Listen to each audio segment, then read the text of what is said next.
Marlin's plan didn't work too well. He laid back to try to get him a good run, and it allowed two other cars to get between himself and the 92 of Stacy Compton.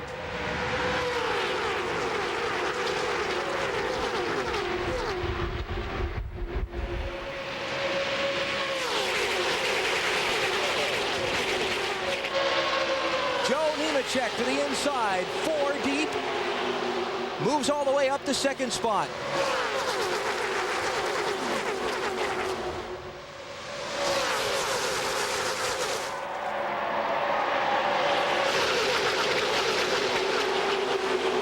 And it used to be that inside lane you did not want to be in, but because of the current rules, actually that inside line is pretty fast, but you need help. Bobby Hamilton is stuck right there, but if these cars can get up behind him, I think you'll see him go forward. It's Hamilton in the 55.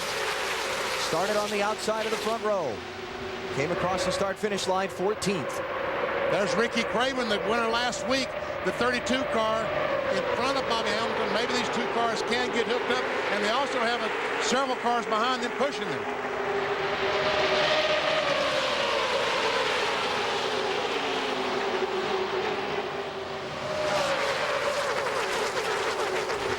Now about through the second lap, so the car is completely up to speed now. Takes a little while to build up the full head of momentum with the restricted engines. Stacy Compton leads. Joe Nemechek is second. Johnny Benson is third. Jeff Gordon has settled in fourth, and we start lap 3.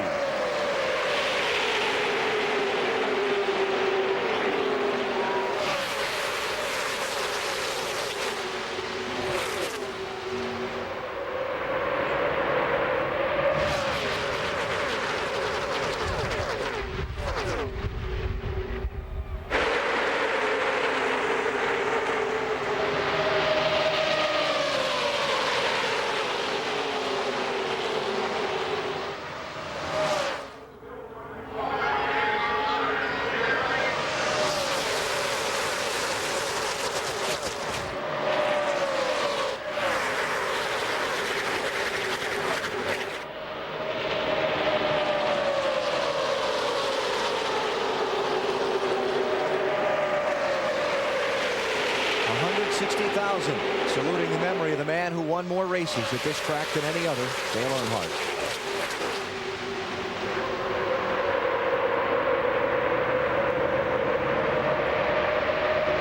That's 8th place. Sterling Marlin there trying to get to the outside of Elliott Sadler. Folks, if you're a race car fan, this is beautiful. There's Rusty Wallace. Remember, he started at the end of the line in a backup car. Last time across the start-finish line, he was up to 25th. Looks like Rusty has that high line working beautifully for him. Uh-oh, there goes Casey Atwood up through the middle, going by Rusty Wallace. It's his brother Mike behind him there, the Mobil 1 car.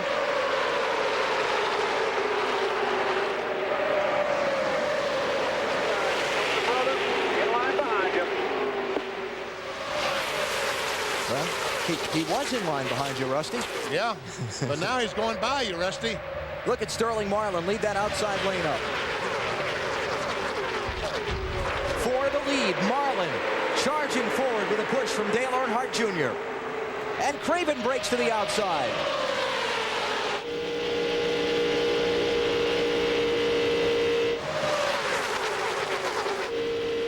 And you listen to Sterling Marlin's engine, you hear never backing off the throttle, wide open all the way around the speedway.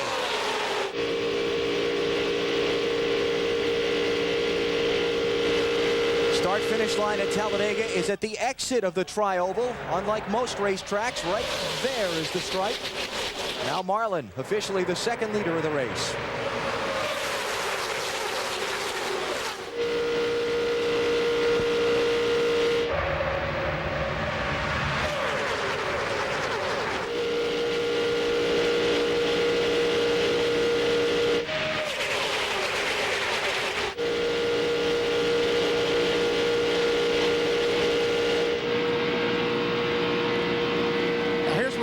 Sterling is looking out the windshield as much as he is in the mirror right now, because You got to protect your position. All these guys are protecting positions, but it's real easy to lose a spot on the high side. If a car gets high and everybody follows that car, then you could be in the middle by yourself and get hung out.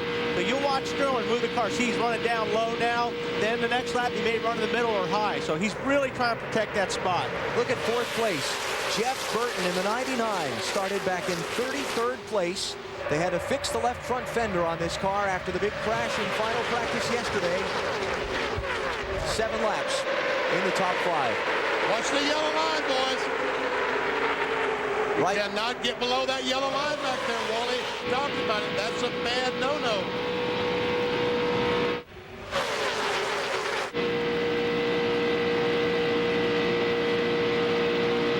Jason Leffler is right behind Jeff Burton. He's up to 6th. He started 41st.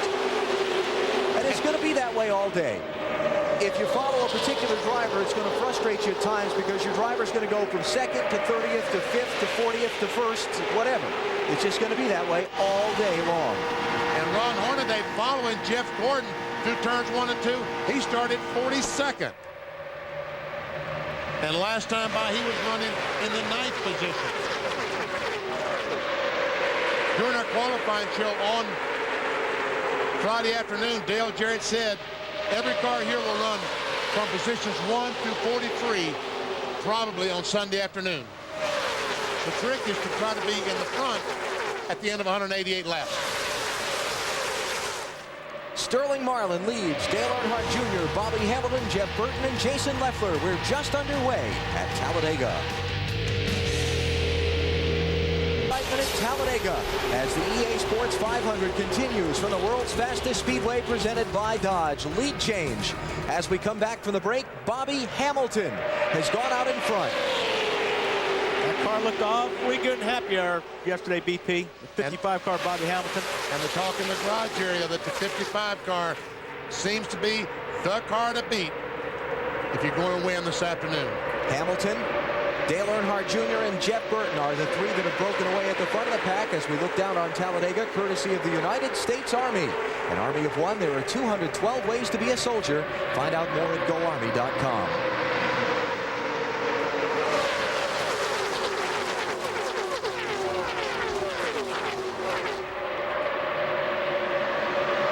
Jason Leffler was running second, about a lap ago. Now he's back to the 7th position.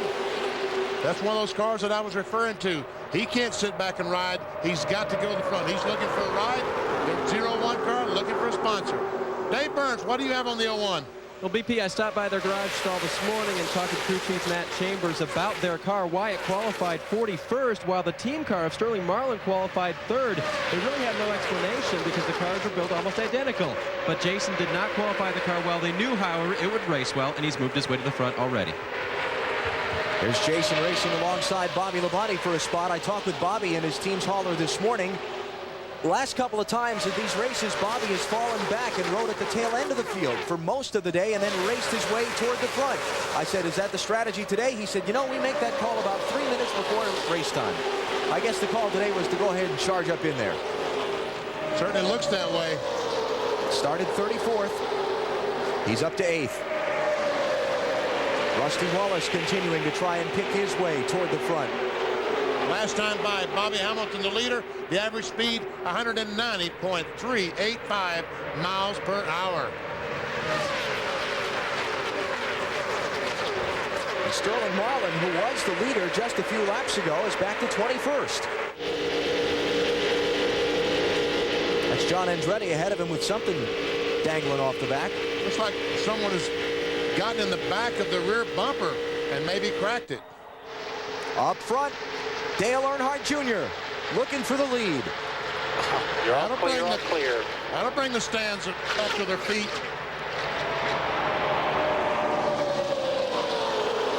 Marty Snyder. Well, it's funny because on the radio just a moment ago, Junior was talking about how good Bobby Hamilton looks. I think he's trying to feel his way around the racetrack, who he can run well with and who he works better with in the draft. But he just told his spotter, Ty Norris, hey, that 55 car is awesome today. And I think they all know it because that's what you get. That's what's called hanging out to dry. They let the 55 car hang out to dry. He's going to lose 10 or 12 spots because he didn't have anybody to help And now he's got Rusty Wallace pull on the outside of him.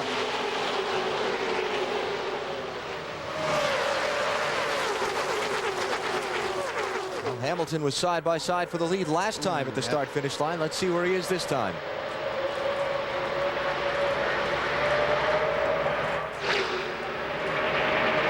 Ricky Rudd down to the inside.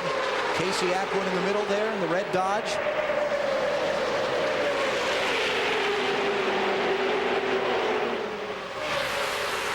Bobby Hamilton was 10th that lap.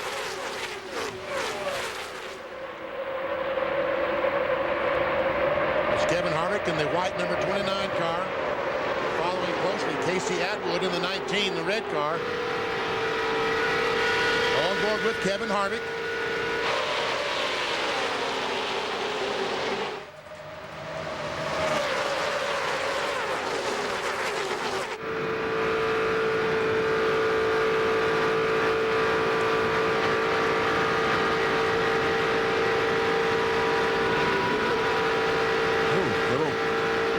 On the gas there for a second.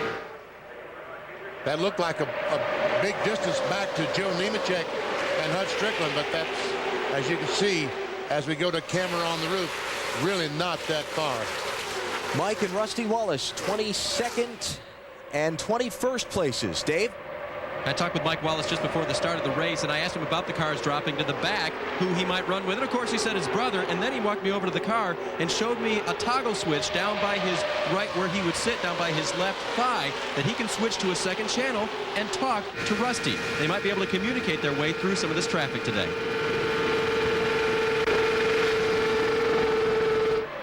See, Rusty Wallace's car there sounded like it was missing, but he would not be running that well if, in fact, he had a miss in the engine. That's sounding better now. The bright orange spoiler and roof numbers on Rusty's car indicating that he's one of the 5 drivers running for the noble $5 million bonus today.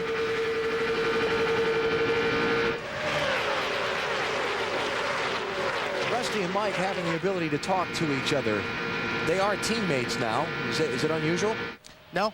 We used to be able to do that at Hendrick, and also Mark Martin and I, when we were teammates, we had that ability as well. And it just saves a lot of time, especially on a restrictor-plate race. You don't have to go through spotters, and by the time you get through the spotters and get the message across, things have changed quickly.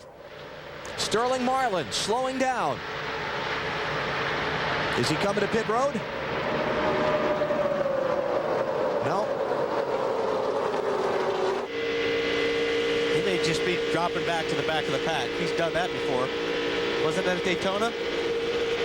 Car wasn't handling well, and he got out of the traffic and said, we'll just ride at the back until we get to a pit stop and can fix it. I think you're right, Walt.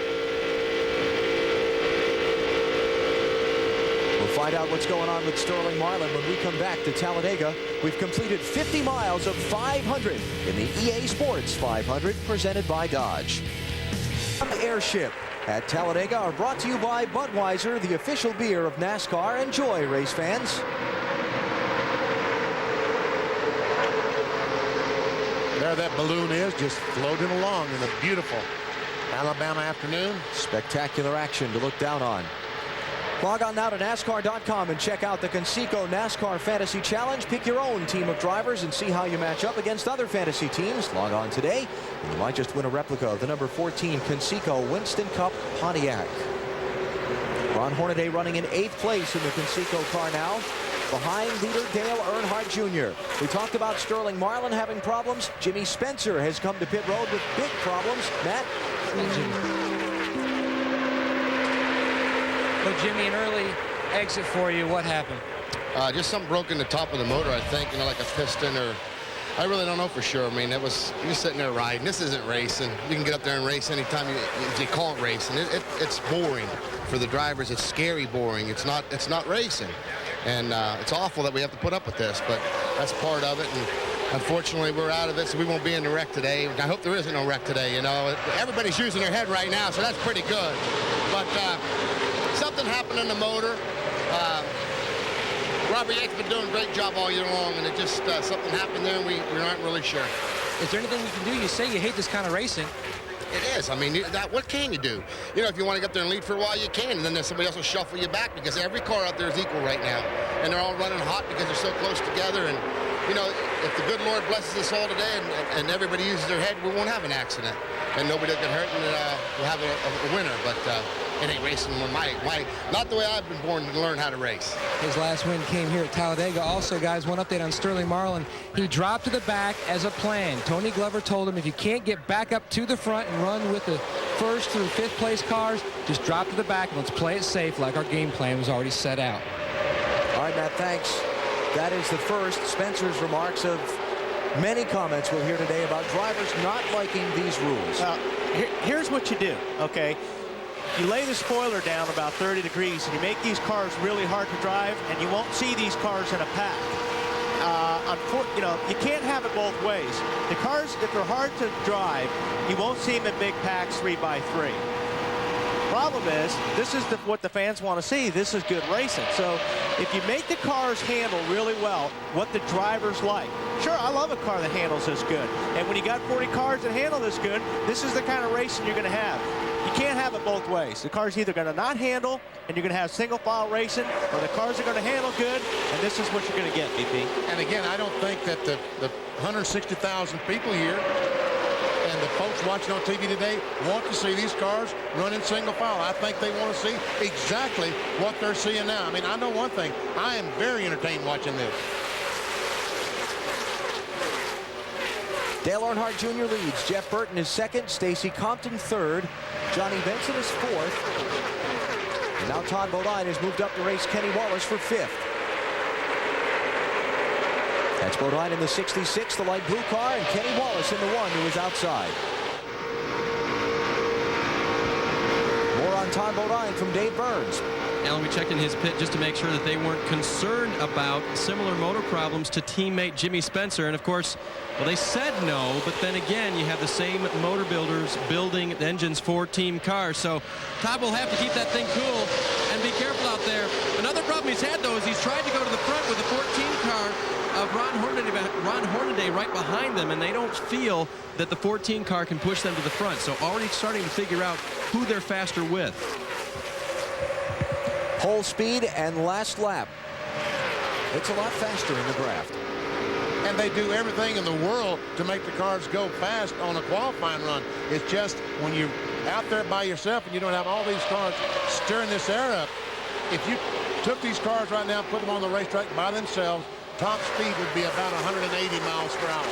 But yet, with all the air stirred up and following each other, they're able to run somewhere around 188, 190 miles per hour. And that's even a lot of times when you're in the draft, like the 33 and the 24. These guys are keeping their foot down all the way around, the right foot, but they're also working the brake. You don't want to get out of the throttle with the restrictor-plate motor because it takes so long for it to respond back to get up the power. So what you do is you ride the brake. You just tap the brake to slow the car down. If you're getting a run on somebody and you can't make the pass, you don't want to hit them. You just buff the brake a little bit with your left foot. You know, talking about what it's like to be behind the wheel in this big pack of cars, Michael Waltrip told us earlier in the weekend, you need to be patient. It's the only way to do it at Talladega because it's not unusual to go from first to 20th or the other way around in a single lap. He who's first will be last and who's last will be first. Someone said that a long time ago, and I'm bringing it back because it's true. And you just don't need to wreck in 490 miles. Nobody should worry about anything for 490 miles. And then everybody ought to just say, okay, now it's time to go. Let's see what happens. And I mean, I'm smart enough to realize that. I just hope everybody else is. Yeah. But the problem is these guys, Stacy Compton, sit right in there in third spot. They're trying their best to find a sponsor for next year. It doesn't look good to move out and go to the back. They need to stay up there. They need for the sponsor to say, wow, that really is a good team. You're right, Benny. I mean, if you're sitting there with a nice multi-year contract with, you know, with the race team and a sponsor, you can afford to do that. But when you're out there and you're auditioning, which a lot of these guys and teams are today, you can't ride. You want to be up front all the time. Here's Michael Waltrip in 19th place, and you saw the gap from he up to leader Dale Earnhardt Jr.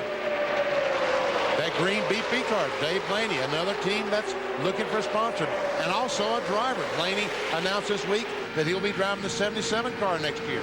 And here comes Bobby Hamilton. Decided, I think I'll try see if I can't go back to the front. Led a little bit earlier. He's back in 22nd place now. May fall farther back than that and then start to climb his way back to the front. It's just the way it works here. You're watching NASCAR on NBC. Race menu next week. The race for the championship moves to the desert Southwest, Phoenix, Arizona. And that mile track coverage at 2 p.m. Eastern time next Sunday on NBC. Rockingham, Homestead, Atlanta, and New Hampshire to wrap up the season for 2001. And back at the world's fastest speedway in Talladega, new second-place runner Kevin Harvick has moved in behind Dale Earnhardt Jr. 29's behind you. He's been a little antsy. Two back. It's Ty Norris, the spotter for Dale Earnhardt Jr. Jeff Gordon running in 8th place. Marty? Well, guys, one of the inherent problems with restrictor-plate racing, and we heard Jimmy Spencer mention it, these cars are so close that they have a tendency to overheat. They can't get any cool air to cool the cars down. That is the case for Jeff Gordon. The oil right now for Gordon, 250. The water, 230.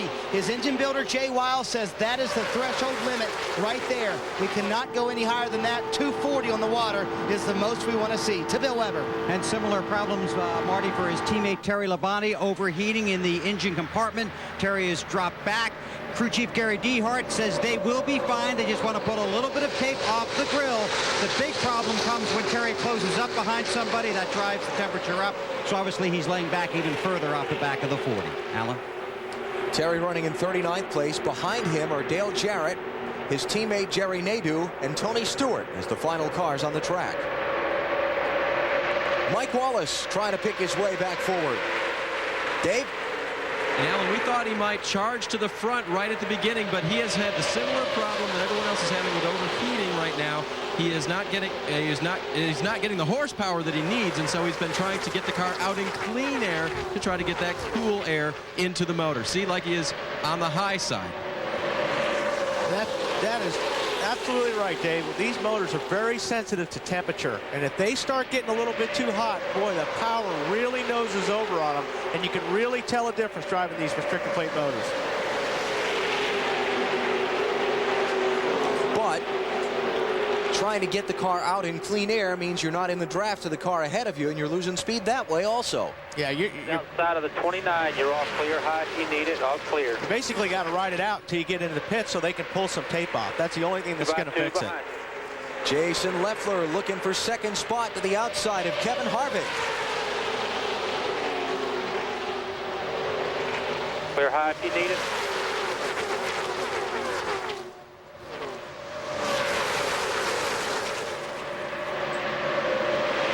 Todd Bodine trying to push Leffler through. We've been hearing Ty Norris, Dale Earnhardt Jr.'s spotter, helping his driver through some of the traffic. The spotters are located on top of the broadcast booths at the start-finish line, just past the entrance of the exit, rather, of pit road here at Talladega.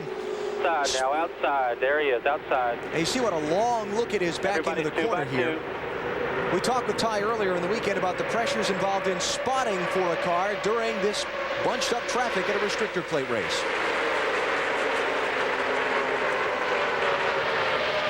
You don't ever want to make a mistake, and you have so much pressure on you to either say the right thing, tell him to get in the right line, and if you tell him to get in the high line, and the high line all of a sudden slows down, you just get this pit in your stomach. And so there's pressure every single lap. And you're just like the crowd sitting at home watching on television. You're waiting for the big wreck, and you're just hoping your driver's not a part of it, and you're hoping that you can tell him something to get him through it.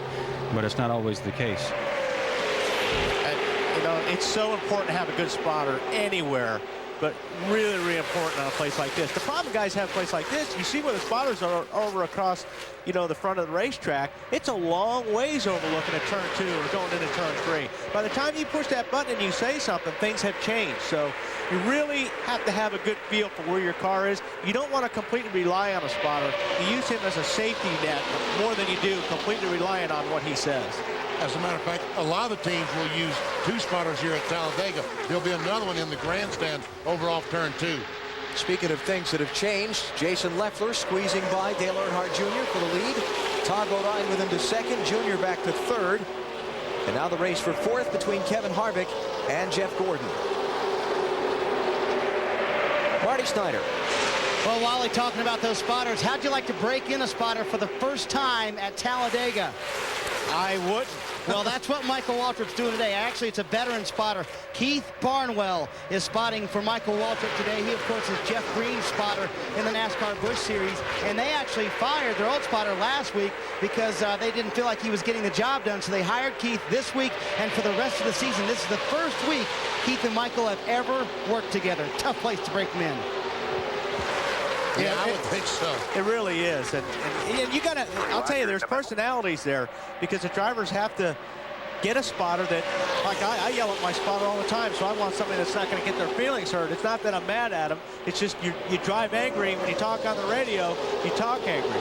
For the lead, Todd Bodine around the outside of Jason Leffler. Jeff Gordon is pushing him through. Wow, did you see? That was a power move by Todd Bodine. But back comes Jason Leffler on the inside. Mark Martin pulling up behind Gordon.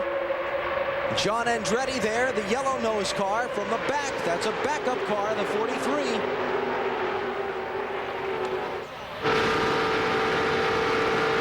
From Kevin Harvick's car. Oh, Leffler wiggled up in front of Earnhardt Jr. in the corner. Pretty impressive right there. You clear three back. Clear three back. Earnhardt Jr. back out in front in the EA Sports 500 from Talladega, presented by Dodge on NBC. The EA Sports 500 on NBC, presented by Dodge. Here's our Dodge track fact. Dave Marcus, the last one to get a Mopar win here. Of course, for most of the time between then and now, they weren't competing in Winston Cup racing. They've got some strong threats for a victory today. I don't see a whole lot of guys pushing. Do you, BP? I mean, I would think if anything, there's some guys that are loose, but everybody's staying fairly low down on the bottom of the racetrack.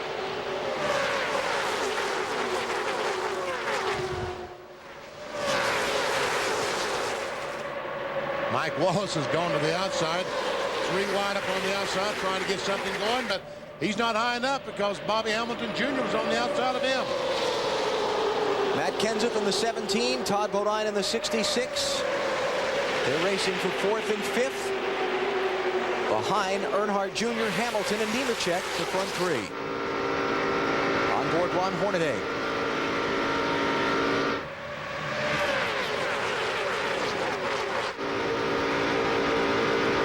We keep talking about the draft and running behind other cars and what it does. Let's go inside our virtual garage and try to explain a little bit better about what drafting is all about. Here we come in to Talladega, 2.5-mile speedway. As the car goes through the air goes around the car, over the car, and leaves a void behind that car. The one behind the car behind, doesn't have to run in that air, doesn't meet all that resistance, and it just easily pulls up right behind the other car. And those two cars together can run much faster than a car on the inside.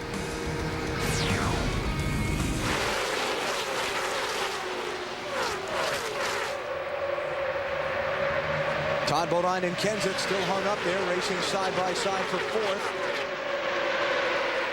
Bodine on the outside, the light blue car. And Bobby Hamilton has finally worked his way back to second place. Bill Weber. Terry Labonte, one of the first cars on pit road, along with a couple of Dodges, and Ken Schrader. It's 4 tires. They did pull a little tape off the front grille. It's a 4-tire stop and fuel. Terry's on his way, Marty. And a 4-tire stop for Ken Schrader, extremely loose. They made a wedge adjustment for Schrader. Took a long time on the right rear tire. Bill Elliott and Casey Atwood also making pit stops. They were first in at lap 45. Boy, that's risky, making a pit stop like that. If Schrader loses a draft, he's going to be in a lot of trouble because he'll get lapped real quick if he has nobody to draft with in order to help, keep the pace here. Now, a lot of these guys up front will pit together because they want to come in together so when they leave, they'll still be in the draft after the pit stops. There you see the 2 cars on the left. That's Bill Elliott and Casey Atwood trying to get hooked up, trying to pull away from the leader, Dale Earnhardt Jr. Not going to work. Jr. just blows by on the outside.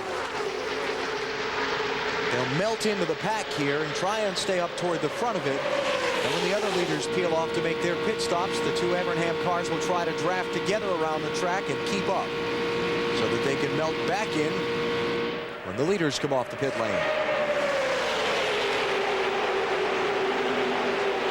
More stops. Dave Burns. Jason Leffler comes in now. He was just a little bit loose in the center of the corner. They said they would make an adjustment for him. Also right in front of him, Kevin LePage has pulled in. He may block the way out. Matt? Johnny Benson already in his stall. He has an open stall behind him. This will be a 4-tire change. No adjustments for Benson to Bill. Pole sitter on pit road, Stacy Compton with a 2-tire stop, rights only, but it takes a long time to get that fuel in. He's on his way, Marty. Jerry Nadeau was hanging at the back of the pack, Bill. Remember, these guys did that at Daytona and wound up finishing 6th. It will be 4 tires, no adjustments. He's very happy with the chassis.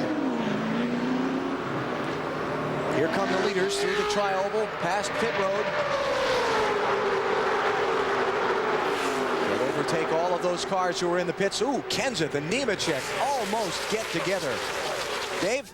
Mike Wallace is in. Remember, he was complaining that the car was hot, too much temperature. Tape coming off the front right now to take care of that. That will decrease his downforce just a little bit. Now he may be able to compete up underneath other cars and run up toward the front. That was what he couldn't do before. A tearaway coming off the windshield, and he stalls the car coming off pit road. Mike refires it, and he leaves. Brett Bodine, Dave Blaney also leaving pit road. But they have to observe the speed limit. All those white lines down pit road, those are time-in marks. NASCAR officials timing those cars. They know how long it takes to get from one line to the next. If you go too fast, they stop and go penalty. Wholesale pit stops. This time, 3,800 once you get to the line. As Ty Norris gives Dale Jr. his instructions. Dave Burns. Ron Hornaday is in. He complained that the car was very, very loose. The crew is going to make an air pressure adjustment to try to fix that. He will take on 4 tires and a full load of fuel, plus a wedge adjustment. Matt? 5 laps ago, Tony Glover told Sterling Marlin to get by the 32, so when he pitted, he did not have to worry about getting around the 32 into a stall. 4 tires and fuel, Bill. Bobby Hamilton on pit road, 4 tires, track bar adjustment to free him up a little bit, getting the fuel. He's on his way, Marty. Jeff Gordon, 4 tires and no adjustments, Bill. They do pull 2 strips of tape off the front grille. Remember, he is running a little bit hot, and he very narrowly misses a collision on pit road.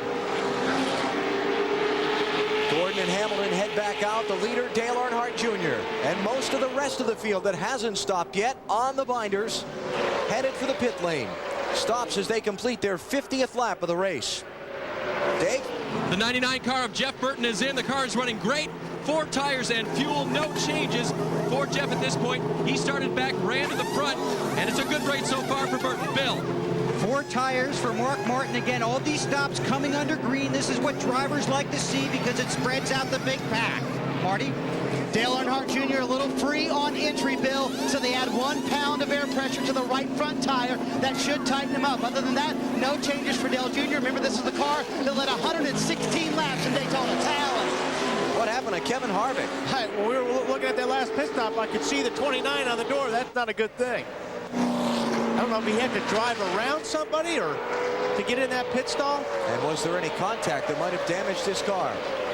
Matt Kenseth was the leader. He's on pit road now. Let's watch Harvick coming to his pit stall.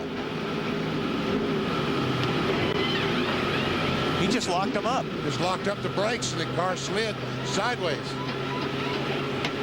And that which sounds like rear brake. Both Yates cars have pitted together. Dale Jarrett around a wedge as he's already down and away, 4 tires and fuel, and he will pair up with Ricky Rudd. Both cars were complaining about being loose on the bottom. Kenseth and Rudd also leaving pit road. So that should complete the cycle of stops. And here comes the pack, thundering around. That's Bobby Labonte leading the charge.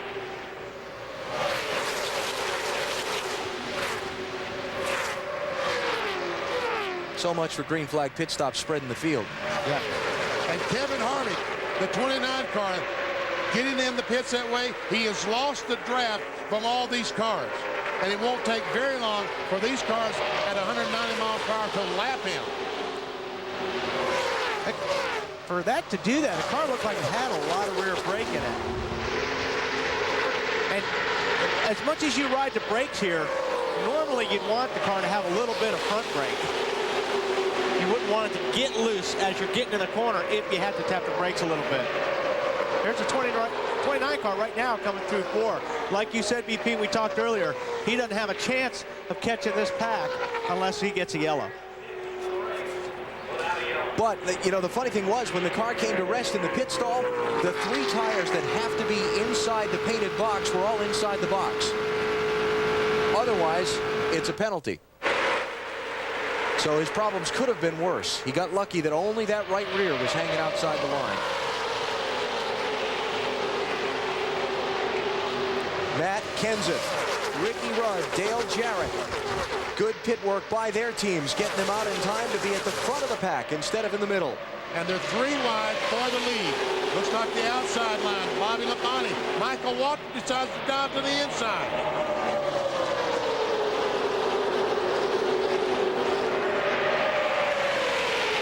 New leader Waltrip. Here's his teammate Dale Jr. right up behind him. Remember, these are the 2 that finished 1 and 2 in both Daytona races this year. Look at Matt Kenseth. The time from the start-finish line into the pits, back to the start-finish line, 150.8. A little over, almost 3 seconds faster than Joe Nemechek, the next car. I should say Ron Hornaday, the next car. Matt, what are they saying about the 29 car? What happened? Well, Ben, we've caught up with Kevin Hamlin, the crew chief for Harvick. What happened, Kevin, on the pit stop? He was coming in and went to go around that 97 car, and when he hit the brakes, the rear brakes locked up, and he come in the box sideways. We lost quite a bit of time, and right now we're running with no other cars, so it's going to be hard for us to catch up, but if there's a caution, we'll be all right. We touched on Kevin's lack of inexperience here in restrictor-plate racing. Only 2 Winston Cup starts here at Talladega, and that's one of the things people preach, how you enter your pit stalls, especially coming off the track on the pit road. You got to warm those brakes. 9 different leaders so far this afternoon in the EA Sports 500, presented by Dodge on NBC. Speedway bringing you coverage of the EA Sports 500. It is Michael Waltrip leading, Dale Earnhardt Jr. second, Matt Kenseth third, Todd Bodine fourth, and Mark Martin fifth. Sixth is Ward Burton. Those the cars lined up single file. Then the double wide, 7th and 8th, Jeff Burton and Jerry Nadeau. Pretty solid day for the Coca-Cola Racing family so far. Dale Jarrett ran in the back up through the first pit stop. Then his crew got him up in a 13th spot. John Andretti driving a backup car today. And Tony Stewart, from all appearances, continuing to use the ride around at the back strategy until later in the race.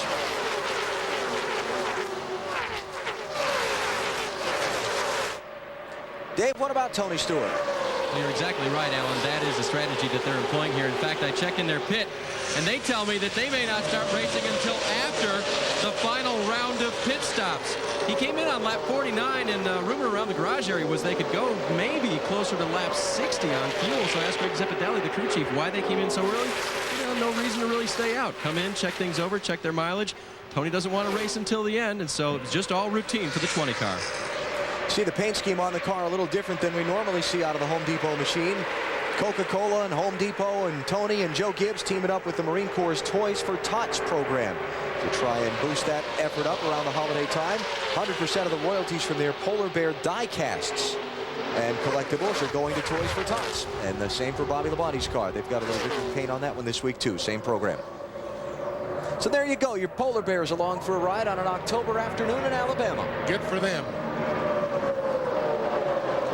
Johnny Benson, Matt, what's going on with him? Alan, the same scenario for Johnny Benson as Tony Stewart. James Ince, Benson's crew chief, was trying to get Benson to the back the last 3 plate races. That's where they've run the first part of the race just to keep their car out of trouble. But they were running so well up at the front, they were afraid they were going to get wrecked if they threw the anchor out to get to the back. So now after their stop, they are going to hang at the back and just play it safe. 37th place is where Johnny Benson runs right now. Look at that. Last lap he ran 192 miles per hour running in the back, trying to stay out of trouble. The only problem with this strategy of running in the back is it doesn't guarantee you that you're going to miss the wreck if it happens in front of you. No. Bobby Labonte back at Daytona during the 500 was running something like 28th or 30th and ended up with the 5th place car, Tony Stewart, on top of his hood when they had that big scramble in the late laps.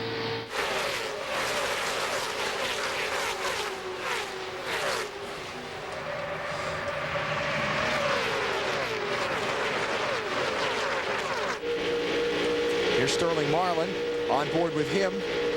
He, remember, dropped to the back of the field earlier in the race. He's moved back up to 12th place now, but we talked with Sterling about the strategy of running in the back and his frustrations at this type of racing. Here's what he had to say. In May, we had a good car, just got hung in the back. You know, look around, there's me and Dale, Jarrett, and Gordon, and we're all hung. You can't go nowhere. So it's pretty aggravating racing. We come in and done a test for them. We thought, you know, there's going to change some stuff where you at least have to think a little bit to make a pass. But, you know, come with the same rules, and, you know, we'll just try to hang on what we got and try to lead if we can. And, you know, it's a bunch of them talking about going to the rear and just waiting because they dodged a big one here for a while. And, you know, when it comes time to race, we'll go up there and hold your breath for 20, 30 laps, try to get back to front. And, you know, a lot what you do here, it depends on who's going to run with you. When you make a move, that doesn't mean it's going to be a good move. You got to have help. You got to have guys in your mirror to help push you by other cars. So it's frustrating because you can't go anywhere unless you do have help. And even if you do have help, like you see these two guys right here, they do and Burton, they're just stuck running the same speed. Now those cars in front of them lined up, this pack right here, they could pull away from that second pack if they stay side by side, because they're running slower racing side by side than these guys are in line. Nice lap, Michael Waltrip ran 191 miles per hour and 191 and a half. Also, Dale Earnhardt Jr. did as well. Let's go on board Dale Earnhardt Jr. and just see what kind of telemetry we can see. We can see 194 miles per hour. RPM's about 7,300. And look how constant that mile per hour stays. Now, as he goes in the corner and hits the bank, it's going to start slowing down. As you have to make the car go around the other direction, we can see that it lost about 6 miles per hour going through the turn. And that's without him taking his foot up off the floor. Just having to make that turn. And we can see that the back straightaway appears to be much faster today than the front. There must be a tailwind down the back straight. Now let's go back to Kevin Harvick. Remember, he's out there running by himself, and we'll see what kind of mile per hour that he's able to attain with no cars out there. Not too good. Not too good. See, he goes to the corner down to 180 miles per hour. And Junior, the slowest speed we saw was 188. You see it 179. Now watch as he goes down the front straight. What we see on Junior, 190, 94, 93. That was on the back. But you can see easily 7-8 miles per hour slower on Harvick with no cars around him to draft. Kevin Harvick running 40 seconds behind the leader. 41 seconds behind the leader. That means they're coming up behind him fast, and he's going to be a lap down unless he gets a caution. Michael Waltrip is your leader of the EA Sports 500 on NBC, presented by Dodge. The Black Diamond ski slope. Yeah, Stewart was going down a Black Diamond there. That was steep. Yeah, I'd love to watch them film that. That would have been great. Tony Stewart hanging around the back of the pack right now here at Talladega, 37th spot. Choosing to wait till later to try and make a charge up through traffic. He is 5.5 seconds behind leader Michael Waltrip, rather. Dale Earnhardt Jr. is second. Matt Kenseth third. Todd Bodine fourth. Mark Martin is fifth. Marty Snyder has an update on the top two for us. Well, a little while ago, we were talking about the Coca-Cola Racing family, and I'd say Michael Waltrip and Dale Jr. are doing a good job representing Coke. Michael was tight on the run before this. When he came down pit road, they put tape on the front end because about lap 10, he made some pretty serious contact with John Andretti, did it in where the left front headlight would be on your passenger car. They taped it up, knocked it out a little bit. Michael running just fine right now. Here's the deal with Dale Jr. When he was out front, his oil temperature was 225, water 185. But now that he's behind, 255 on the oil, 225 on the water. What he does every once in a while, you'll see him in the tri-oval especially. He'll duck out from behind his teammate and get a little fresh air into the front of the car. Helps cool it down, he says, about 15 degrees on the front stretch. Look at this for 8th place. The 97 and 29 on the inside are a lap down. Harvick and Kurt Busch have both been overtaken by the leaders, but the rest of that mess is all for top 10 spots. And if you're concerned about these guys getting left, well, I don't think there's any concern about that. All they got to do is get in line. They should be able to run the top 6 down, but right now they do have about 100 yards between the 6th and 7th place car. Aerial views at Talladega, courtesy of the United States Army, an army of one. Remember, Kevin Harvick, we saw, get sideways on the pit lane, and that extra time for the crew to push the car back before he took off is what dropped him off of the draft. And also the 97 car, that's the car that he was in front of sideways. So it cost Kurt Busch being able to get back on the racetrack. That's what he's doing lap. One little mistake here like that cost you a lap, because if you lose that lead draft like I talked about earlier, you cannot catch up unless you get a yellow. And if you just lose 2 or 3 seconds in the pits, no matter what happens, it's tough. Matt? Benny, I spoke with Ben Leslie, the crew chief on the 97. He told me they didn't have a stellar stop. It ended up being a 19.5, but one of the reasons why it was so long, they had to back up to go around Kevin Harvick. So not only did they have a slow stop, but he hindered their exit. That cost them even more time. It's cost him a lap. He's back in 40th place. Driver who finished 3rd here in the April race this year. Now we see that second group. We see about 7 or 8 cars get single file, and watch how quickly that Jerry Nadeau, the 25, Jeff Gordon, runs down Bobby Labonte in that lead group. Ward Burton running 6th in that lead group. Bill Weber. And Alan, for the first 50 laps of this race, Ward could barely drive. The car was all over the racetrack. In fact, he said it felt like it was seesawing. The front of the car, the nose lifting up, the back, the rear settling down, back and forth throughout the first 50 laps. They came in with 2 rounds down on the track bar and sent him back out. He says the car is still pushing much more than it did here yesterday in final practice, but it is getting a little better, and his place on the track a little better as well. This could be a big run for his car owner, Bill Davis. It was announced this week that Dave Blaney is leaving because there is no secured sponsorship for the other car in the Bill Davis Racing stable that's a teammate with Ward. Well, remember, Bill Davis went through this once before. Down the stretch of the season, trying to keep a promising driver, but couldn't guarantee him sponsorship. That driver had to leave as well. That driver was Bobby Labonte. Bill Davis will not stand in the way of a good driver's career, but he desperately needs a sponsorship for that second car for next season. And should he come up with one, we'll have no problem finding a quality driver to jump into a Bill Davis car. It is good equipment. And there we see the do it, wouldn't you all? I know how good equipment is. We almost won Watkins Glen together, Bill Davis and I. And boy, they're good people to drive for. Jeff Gordon going rim riding. Has some help. That's Kurt Busch in the Sharpie car right behind him. And that Bill Davis car right on the inside of him. Gordon running in 12th right now. Racing Ward Burton for 11th. Remember, Kurt Busch is not on the lead lap. We've just completed 200 miles of the 500 that'll make up this afternoon's race. You're watching NASCAR on NBC. Horse racing returns to NBC for the 18th edition of the Breeders' Cup World Thoroughbred Championships from historic Belmont Park. The best horses and jockeys in the world gather for the Breeders' Cup. 8 championship stakes races on racing's richest day next Saturday, 1 Eastern on NBC. That's 1 horsepower, and these cars have about 450 of those horses right under the hood, and that little spot under the hood. It's amazing. Not going to be any restrictor plate on that horsepower next week, though. No, we will not close up his nostrils. He will be able to breathe cleanly. Dale Earnhardt Jr. Down there somewhere, Michael. Just keep your eyes open. Right behind Michael Waltrip. The Dale Earnhardt Incorporated teammates running 1st and 2nd. What's Michael going to do if he sees the debris down there at 190 miles per hour? Hit it. Hit it. That's all he can do. Was report of possible debris in turn 2. NASCAR looked it over. And by the fact that we're staying under the green, I'll assume saw nothing there. Matt Kenseth third. Sorry, Wally. Todd Bodine fourth. Mark Martin fifth. Just looking a little deeper into the running order. You've got Bobby Labonte, Jerry Nadeau, Mike Wallace, Sterling Marlin, and Kenny Wallace now making up the top 10. I was just going to say, it'd be interesting to see where the debris came from, if it came from the 36 car. You know, if that call came. That's what, you know, when you're down a lap and you see the leaders coming, boy, you see all kinds of things on the racetrack hoping to get that yellow. Hut Strickland's got some troubles, Marty.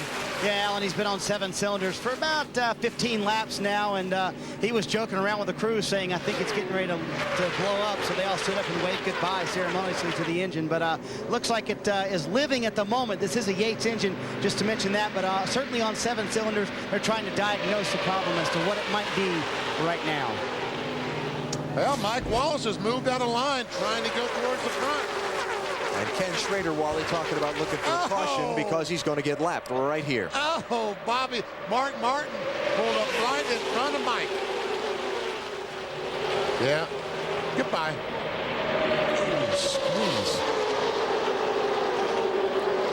John Andretti slowing down. On his way. Well, he went past the pit lane. Bill, what's wrong with Andretti? Well, they really don't know, Alan, other than the fact his foot's to the floor and the car just keeps getting slower and slower and slower. He said he hasn't lifted or anything. It's just like the power is slowly seeping away. This was going to be hopefully a big weekend for the Petties. 2 cars qualifying in row 4, the 43 and the 45. But John lost his primary car in that final practice crash and now slowing around at the back of the pack, apparently losing power every lap. And the dismal season for Petty Enterprises continues. If you were with us in our pre-race show, Bill documented well the struggles as they try and pick the pieces up and rebuild that once very proud program. I think he's coming in. I can hear him downshifting right there. So John headed toward the garage. Kyle is running 13th. And here's Jerry Nadeau coming down pit road. Marty? Yeah, Benny, he said, I think I've got a flat tire, and radioed in that he needed to come down and change all 4 tires on the car. Remember, in the first run, they kind of left the draft on purpose. We're hoping to come up front later on in the race, and they had such a great pit stop. They were up front. They just decided to see what the car could do. They will take on 4 tires. They will, again, make no adjustments. He's very happy with the chassis.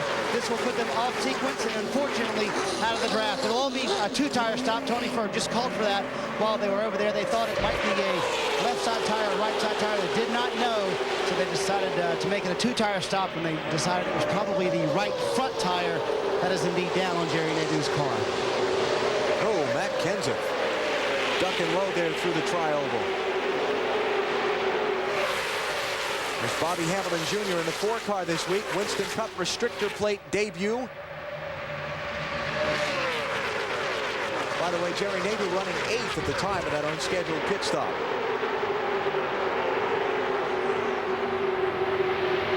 Couple of Chevrolets, then 3 Fords, then a Pontiac and a Dodge.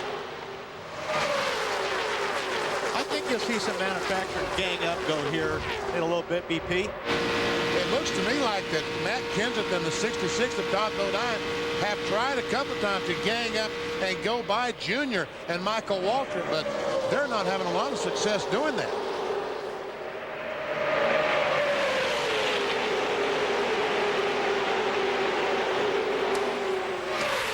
Looking back on Ricky Craven, last week's winner, running back in 30th place. Dave Burns. And crew chief Mike Beam, a big part of that victory for Ricky Craven. In fact, Mike was a guy who, when he heard about Ricky and interviewed Ricky, it was the first time that he had ever really crossed paths with him. Never talked to him before. And he said, even though I knew Ricky had had injuries before, he said, I wasn't worried about him. I was going to let him prove himself as a driver. And at the beginning of this year, he ran well at Daytona, and then he ran great at Rockingham. And Mike said, I knew we had a driver. So last week when they won, for Mike Beam, it was his first win as a crew chief since a 1994 Southern 500 with Bill Elliott. A great day for Mike Beam and for Ricky Craven. Talked with Ricky earlier this weekend about the psychological side of racing here at Talladega. Oh, I think that it's an emotional race. There are times during the day where you're really upset with someone, and then there are times where you give somebody a thanks, and wave your hand at them. The next lap, you might be shaking your fist again. It's really an emotional race because it's not a physical race. The physical race was last week at Martinsville. This is a mental game here. Yeah, I worked with Mike Beam a little bit. He was trying to help us with the 75 team towards the end of last year. Boy, he was really great to work with. Really knowledgeable, low-key, great with setups. Jerry Nadeau's back in, Marty. I guess it wasn't a tire, huh? Well, I would say not, Alan. And they diagnosed the problem, and it is a broken right front shock for Jerry Nadeau. And the shock mount on the bottom is actually what broke. And we'll show you the shock in just a second. But that was the problem for Jerry Nadeau. He was feeling a problem in the right front. It just was the shock, not the tire.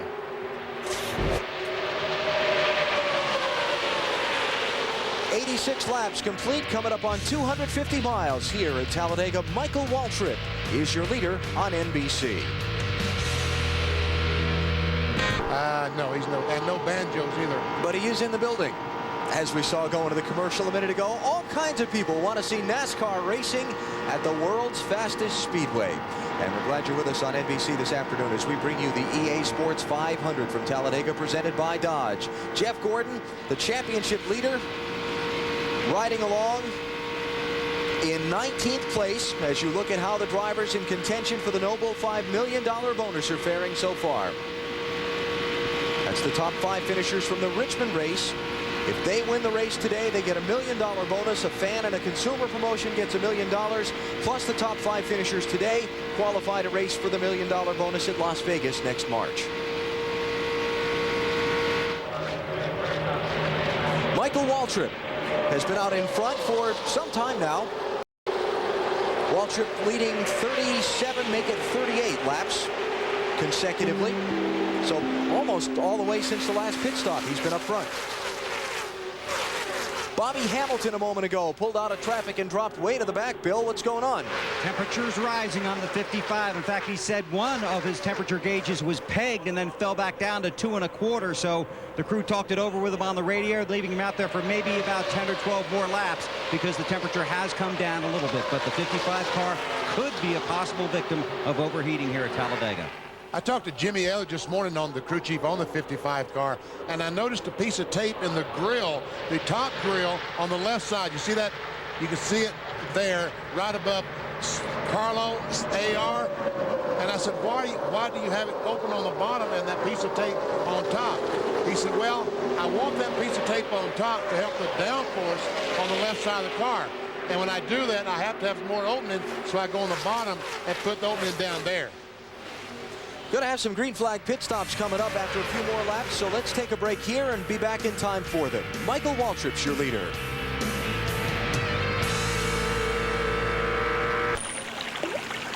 I hope I don't. I'm not driving the truck. I hope you do. I hope I don't. Do. Don't. Do. Don't. Do. Don't. Do.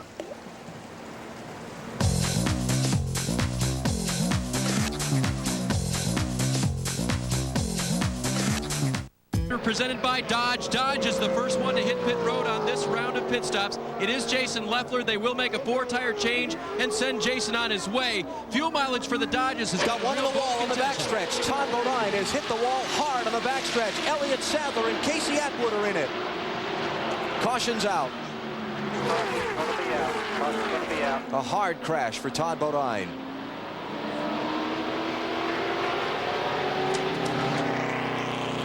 He was running 4th at the time. And the first yellow flag of the race waves as the field comes to the stripe. Harvick not able to get his lap back. He was trying. They're going to check the photo finish camera to be sure.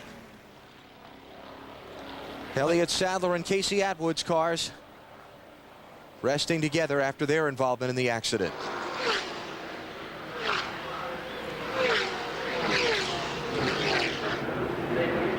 Well, BP, no caution-free race. Boy, that's good to see. Look at the front-end damage to that car. Glad to see Todd Bodine out. See his Hans device there hooked up to the back of his helmet. That was hard contact with the front, with the wall in front of the car. He's pretty spry walking across that racetrack. You talked about it earlier, BP. Seem to have a lot of accidents on the straightaways here. You know, that's when they really start jockeying. Let's see if we can find out what might have happened. Bodina's top car on the left.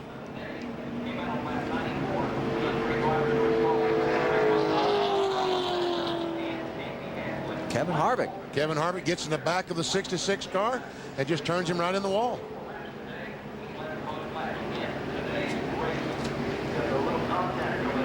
And there we see the 19. I think the 19 and 21 had probably made contact back on the straightaway trying to slow down. Yeah, I'm sure there's one guy was waving and one guy didn't get on the brakes quick enough, and they probably got in the back of each other. Let's see if we can see it.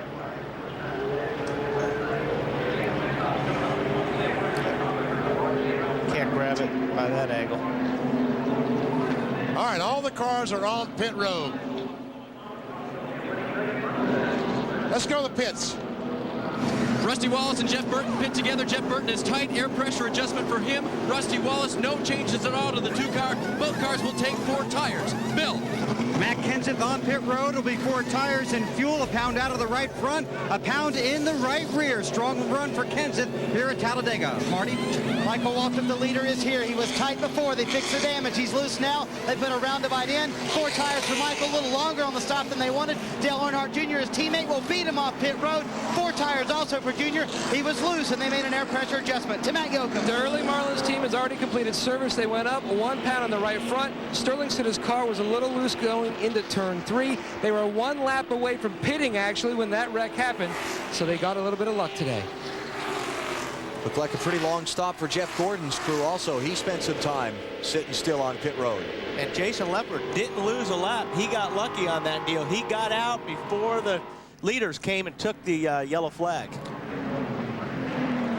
Let's go back and take another look at the accident that put us under caution. This is Kevin Harvick's onboard view we're going to see. Here they are coming off of turn 2.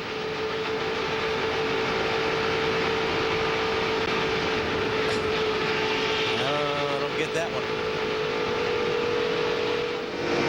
On board with the 14 car of Ron Hornaday, there we see the 66 just going to the right into the wall.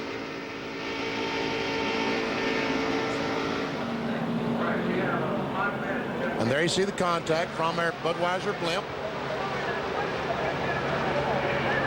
It's not an uncommon thing for people to bump each other like that on the straightaway, but well, you got to bump them straight. You can't bump them as look. You can see he was at an angle when he hit him, and it resulted in him crashing. Under caution here at Talladega. Bodine's car being hauled back to the garage area. We're under caution for the first time today in the EA Sports 500 at Talladega, presented by Dodge. Ever wonder what it'd be like to take on Dale Earnhardt Jr. on the racetrack? Well, over 6,000 fans lined up for that opportunity here, and a chance to win $10,000 with his 46-second lap on EA Sports' new NASCAR Thunder video game.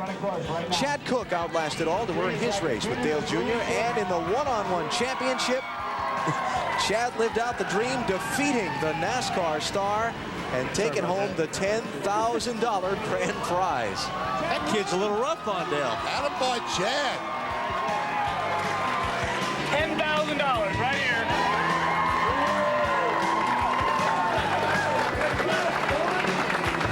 And Junior thought he was good at those video games. Marty, go ahead. Well, guys, I tell you, I wouldn't want to take on Dale Jr.'s crew on pit road because they're pretty ruthless here. They obviously just won the race off pit road. Here's a chart where they keep up with the times. Goal number 1 today, 14.57 on their stops. 14.65 was the last stop. Look at goal number 2. Get BP's money. How about that, Parsons? You may be paying out some money today. Those guys may be paying out a little cash this afternoon. 14.65 is not going to get it done. $12.99. They get 100 apiece, Mo, BP. Todd Bodine has come from the Infield Care Center. Dave's with him. Todd Bodine just walked out, hands his helmet and his Hans device away. Todd, tell us about the incident. Don't really know. It was behind me. You know, I really like Kevin Harvick. He's a good kid. He's got a lot of talent. But that's the second time that idiot's done that to me. He did it to me at the Busch race at Daytona going into turn 1. I was running second, pulled him all the way up from the back. He ran into me, spun me out again there. Did the same thing here. You know, it's a shame. I tell you, this Kmart Blue Light Special was awesome. We knew the car never qualifies good, but we know it races well, and that's the main thing here. And once I got to the front, it was just a matter of drafting, riding around, biding some time, just staying in the right position. I saw Kevin coming up on the outside, pulling that lane, and so, well, if I can get out here and lead a couple more laps, you know, maybe we can get some TV time. But I didn't count on him making a bonehead move. But you know, that's what happens here at Talladega. You know, the race is so close. If you get a good run on a guy, the closure rate's so fast, it's really hard to judge sometimes. And evidently, he's not real good at judging it. But we'll be back next week. Are you okay? I'm fine. I'm fine. It's just a little upset. Right. Yep, and he has reason to be, Alan. If we get a look at it again, I don't understand it either, because Harvick had plenty of room. He got a run on the 66. Look at all the room to the right. If he had a run, I don't understand why he didn't turn to the right and just go by him. And they were at the front of the pack, so they were fortunate that all the other cars were able to clear Todd to his inside without more than just Sadler and Atwood being caught up in it. If that 66 car of Todd Bodine had glanced back off the wall across the racetrack in the path of all those other cars, it would have been the big one as we referred to. But, you know, Harvick, and Wally, you talked about this at the very top of the show. You've got to reach up on that closure rate. You've got to reach up with that left foot and slow the car down so that you don't run in the back of the other vehicle. Yeah, if you know you're coming up real quick, what you do is you throw that right hand up and you start waving to the guy behind you, and you start using the brake a little bit. Just tell everybody behind you, hey, I got to back off here. I got to run on a guy. But there again, he had enough of a run. He should have pulled to the right and just went by him. Kevin Harvick penalized last week at Martinsville, a lap for rough driving after the incident with Bobby Hamilton. He's been involved in one today that's put Todd Bodine's car in the garage. We're under caution just past halfway here in Alabama.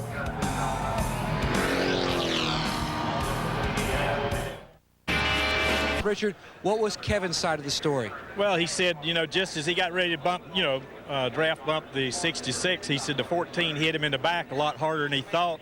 66 went to, you know, move a little, and he said he just turned him. He hated it.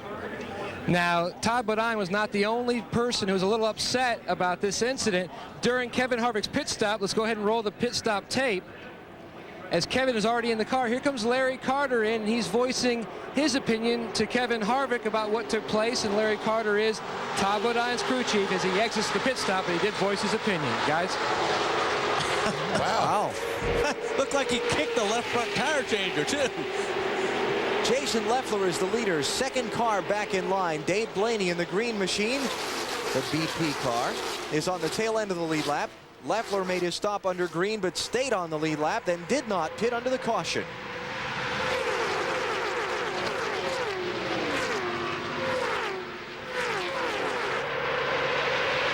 Casey Atwood has come from the medical center. Dave Burns is with him. And he walked out of there. Alan, first of all, Casey, you okay? Yeah, we're okay. Right. And what did it look like from your vantage point? I really couldn't see what started everything. I seen smoke, and then everybody just bunched up, and I got in the back of somebody, and I don't know if somebody got in the back of me or not. We all just bunched up, and when you're three wide and everybody hits the brakes, there's not much room to go anywhere. Looks like your guys are fixing your car. Do you want to get back out there with half a car?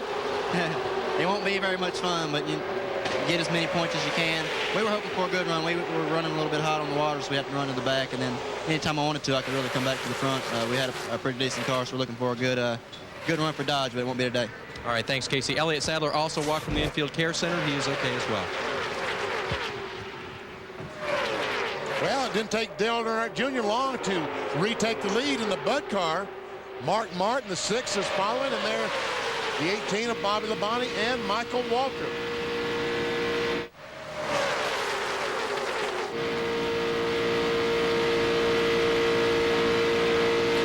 Mentioned that Jeff Purvis has dropped out of the race with a rear end failure. We heard Richard Childress talk about Ron Hornaday getting into the back of Kevin Harvick and pushing him into Todd Bodine. Let's go take another look at the replay.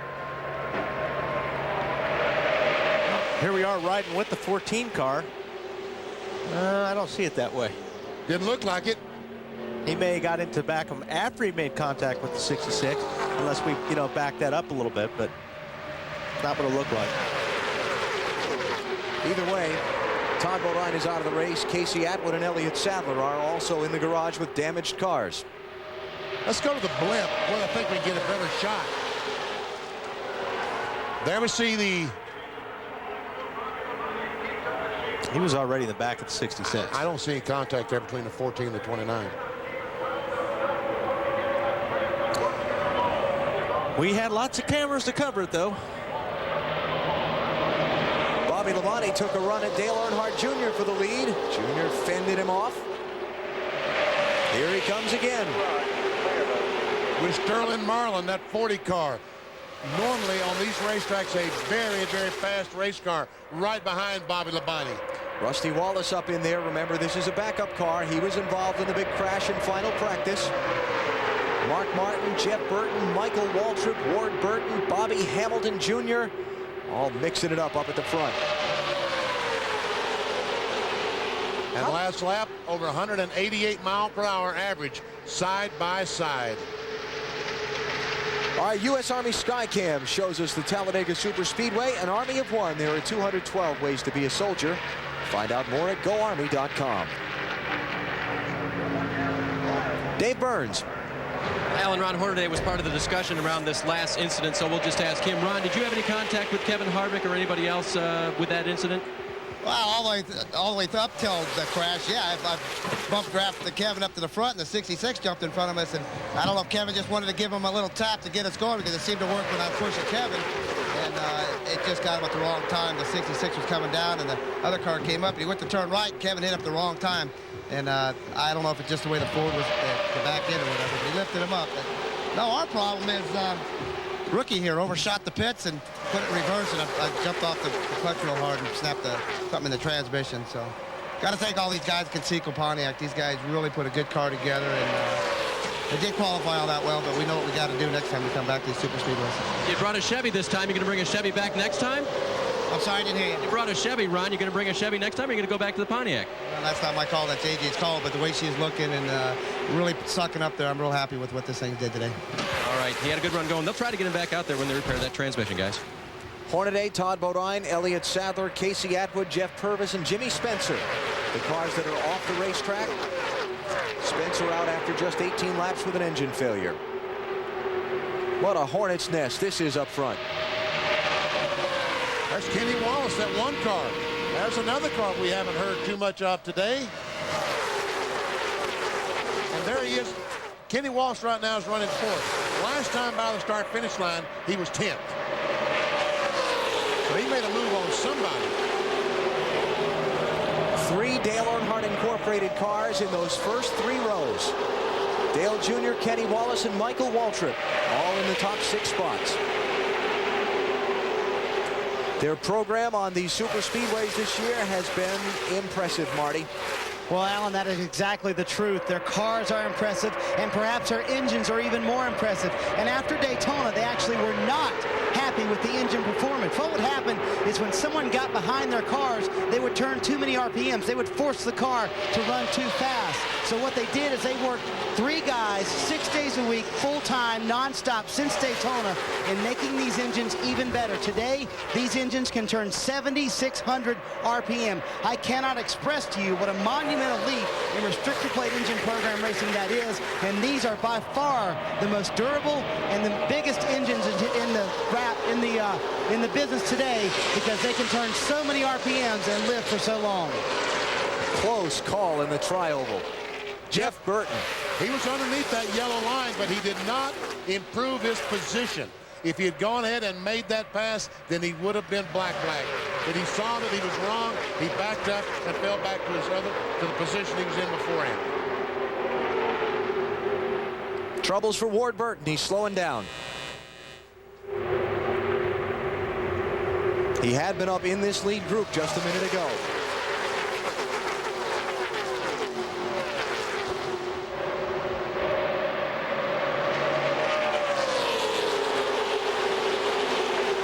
Pick out your favorite, with the exception of those few we talked about a minute ago that are in the garage area. They're all right there in the big pack.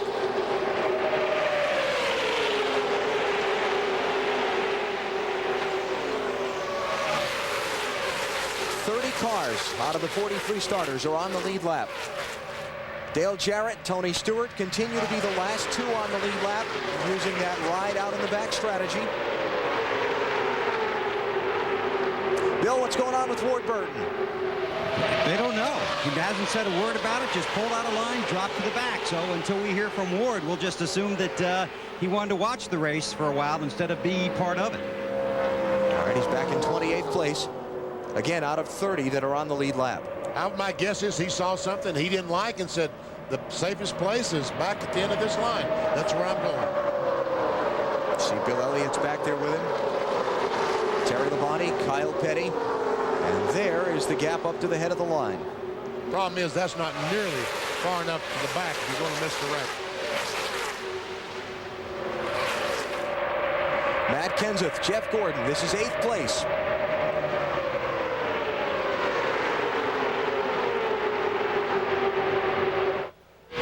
About to complete the 300-mile mark of this EA Sports 500 on NBC.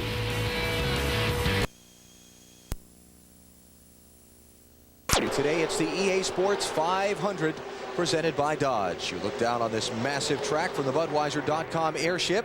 Brought to you by Budweiser, the official beer of NASCAR. Enjoy, race fans.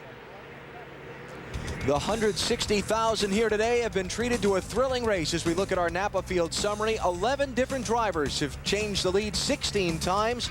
Only the one caution flag. The lap 96 incident when Kevin Harvick bumped Todd Bodine and Todd crashed, taking Casey Atwood and Elliott Sadler with him. That's been the only slowdown in the event so far, leading to a very brisk average speed of better than 171 miles an hour. Cars out of the race. Jimmy Spencer, an early engine failure. Jeff Purvis lost the rear end in his machine. And then Todd Bodine due to the crash. The others who are in the garage, Ron Hornaday, Elliott Sadler, and Casey Atwood. Their teams continue to work on their machines and hope to get them back out on track. Race for the championship. Jeff Gordon running along in 13th place. Ricky Rudd is in 19th. There's Gordon.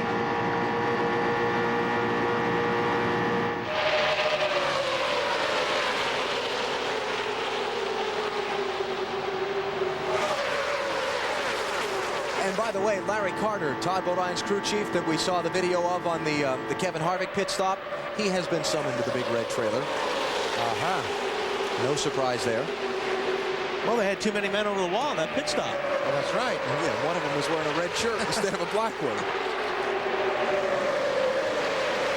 Oh, we saw Ward Burton dropping back into the field a few minutes ago. Bill, what's going on with him? Well, apparently he just was very disappointed with the way his car was handling at that moment. Decided to drop back, and 3 or 4 laps later, when he finally caught his breath, he did get on the radio and said, whatever that change was, don't ever do it again. They just changed air pressure, but obviously for a moment there, Ward unhappy, but now seems to be back up to speed and chasing the win here at Talladega. Did Junior just push Bobby out of the way? Just about. Bobby had to chase that one all the way up the hill to catch it. I think Junior was having a lot of fun pushing Bobby down the backstretch, but I think he probably pushed a little bit too far going into turn 3. Mike Wallace up on the outside trying to take the 3rd spot away from his brother, Kenny Wallace. 97 car of Kurt Busch is in there as well, but he's not on the lead lap. He got hung up on pit road earlier with Kevin Harvick. Lost a circuit to the leaders. While we watch Bobby Labonte lead for Joe Gibbs Racing, let's get more on their day from Dave Burns. Well, Alan, we heard earlier that Joe Gibbs Racing teammate Tony Stewart was running at the back and would continue to run at the back throughout the day. Bobby Labonte knows that strategy. They've done this before in Restrictor-Plate races, but he radioed in and said the car is so good, I'm going to race it. I'm going to stay up front as long as I can and race this thing. It's the oldest car in their shop, and even though he's getting a challenge right now from Mike Wallace, the 18 car is one that Bobby Labonte wants to keep up front all day. They made a pressure adjustment for a tight condition last time he came in. Mike Wallace started in 38th place in that 12 car. And the 18 of Bobby Labonte started 34th. So As I said during the qualifying show here at Talladega, it really doesn't matter too much where you start. And that 8 car is strong in the straightaways. I don't know if he's been farther back than 3rd or 4th place since he got up there after the first few laps of the event. I mean, he's just laying the bumper to Bobby on the straightaway, just pushing him down the straightaways. And, of course, lined up right behind him, his teammates, Kenny Wallace and Michael Waltrip. Robbie Gordon getting a little antsy, looking to the outside. 31 car.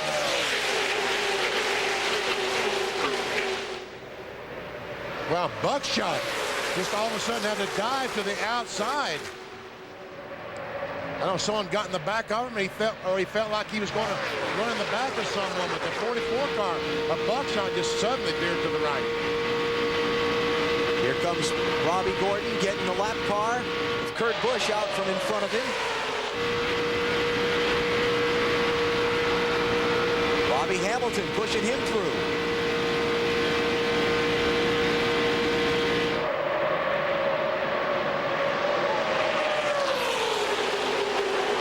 Mike Wallace in the middle.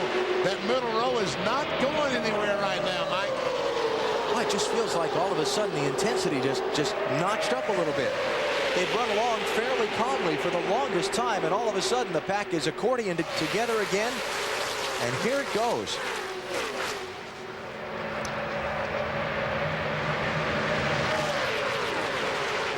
And we've still got a long way to go. Getting a little impatient. Yeah. Want to go racing.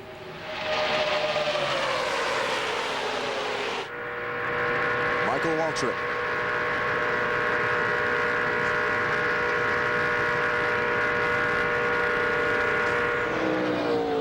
Spent some time with Michael here on Friday.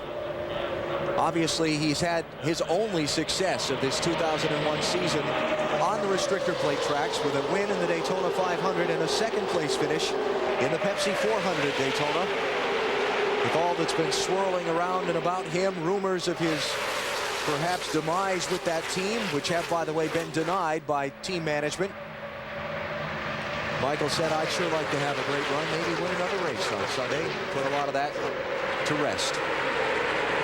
I was just going to say, Bobby Hamilton's getting ready to dump Robbie Gordon, and that's exactly how you do it. You swing up to the high side, and you get 3 or 4 cars to go with you. When you're in the middle, Robbie's going to go backwards now. And that was his son, Bobby Hamilton Jr. in the Kodak car, who was going with him, but Dad kind of dumped him, didn't he? He kind of lost track. He moved down in front of the 31 car off Robbie Gordon. There's a look at the Robert Gates Racing teammates, Ricky Rudd and Dale Jarrett. Matt Yoakum has a report on them for us. Ricky Rudd has never won a race at Talladega. His best finish here is 3rd 3 times, Alan. He's trying to get back in line as far as the title chase goes as well. But currently, Ricky is telling his team that his car just does not turn right. He says he can't hold it down in the middle of the corner in that middle to bottom groove without having to crack the throttle. So they told him just to try to high line. And that's what he's been doing about the past 25 laps. He's riding in the middle to high line. They even asked the 88 team, are they experiencing anything like that? They said no. And meanwhile, Dale Jarrett says his car is running very well. No changes on their last stop as well. Well, Ron Hornaday, we talked to him just a moment ago, and they were replacing the transmission in the Conseco Chevrolet. He's back on the racetrack now with a new transmission.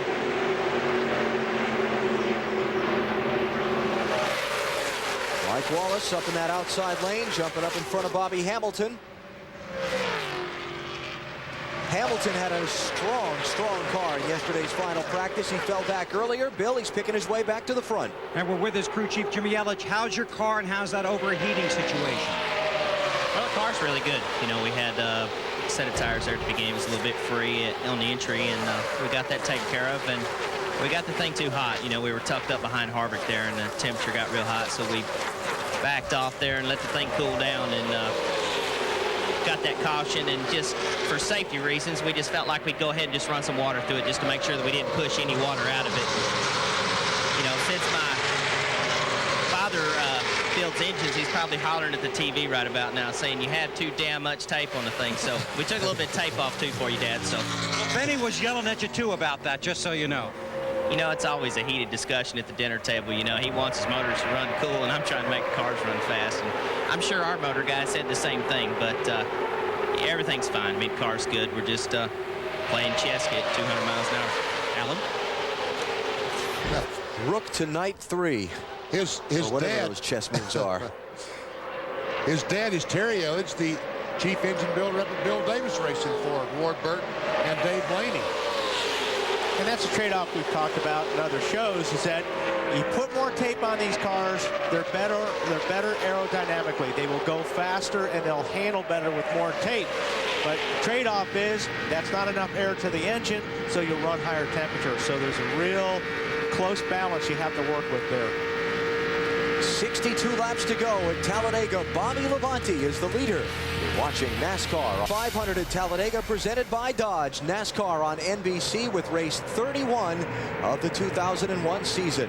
Bobby Labonte is the leader. Dale Earnhardt Jr. is second. Bobby Hamilton is third. They're side by side from fourth on back. Kenny and Mike Wallace there leading that parade of cars. Mike Wallace has helped Bobby Hamilton in the 55 car move into the third spot, and Hamilton looks like he's going to stay up there and try to help Mike Wallace go with him. Bobby Hamilton continuing to march forward in that outside lane. He was way at the back of the field at one point with the overheating problem we talked about earlier. You know how sometimes you can't trust those crew chiefs to tell you the truth. All right, here we go. Hamilton goes blowing by Earnhardt. Moves into the second spot. Can he and Mike Wallace get by the 18 car? I guess one thing that Jimmy Elledge was not kidding about is that his car is very good.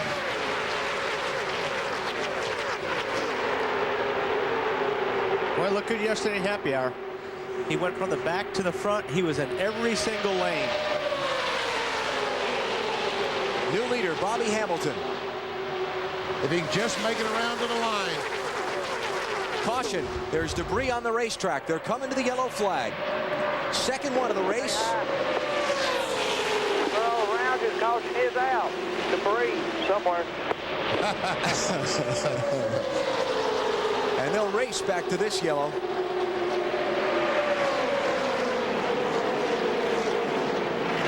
There it is. Piece of metal or something off one of the cars. Well, that's below the out of bounds. Somebody might have hit it from where it originally landed on the racetrack and knocked it down. Just off of turn 2, that is. I reckon they'll never get in line to figure out what position they're going to make their pit stops. Probably not. They'll come down pit road 2 or 3 wide. Oh, exactly. Now, pit stops will be with 57 laps to go.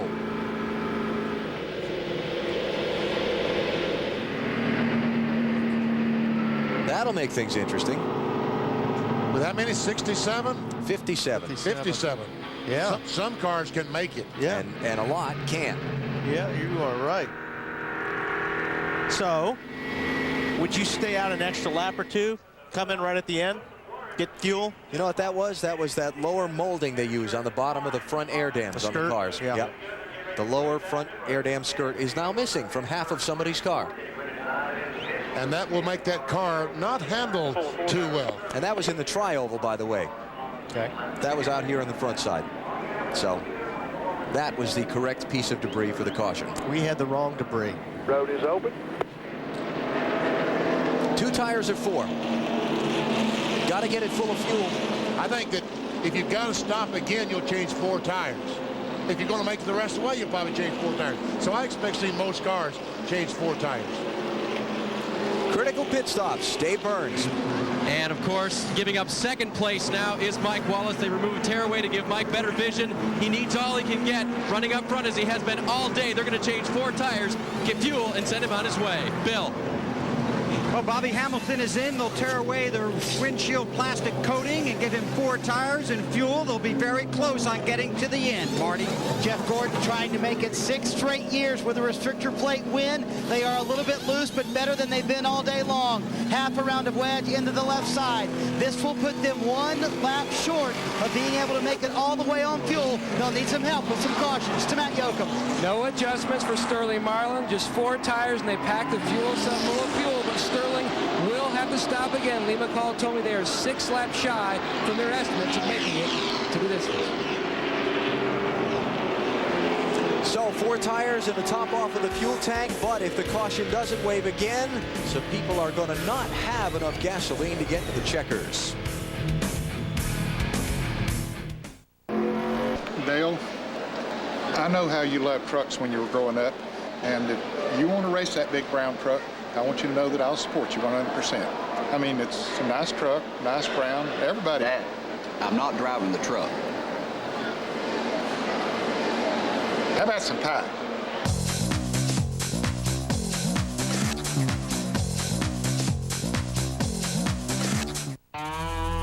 To go back racing in the AA Sports 500 on NBC, presented by Dodge. A round of pit stops brings Dale Earnhardt Jr. back to the point, but people's ability to make it to the checkered flag on the fuel they just took on is very much in question. And there's going to be several cars that can make it the rest of the way and several that can't. So the guys that can't, they really need another caution flag to get that extra fuel. And the guys that can are going to wait the last second to come in. Right before they go green, they'll come down pit lane and top it off and get every drop of fuel in it. Well, we're already on the 1 to go signal, so that opportunity's gone. Got it. Dale Jarrett stayed out for a couple extra laps to lead and collect 5 bonus points, then topped off his fuel, so he's got a couple more laps, caution flag laps of gas than everybody else. But the Jack Roush cars, and again, the guys in the pits during the commercial break said they believe that the Jack Roush cars, the 6, 17, 99, can make it. What about it, guys? Are they still saying, can they make it, Marty?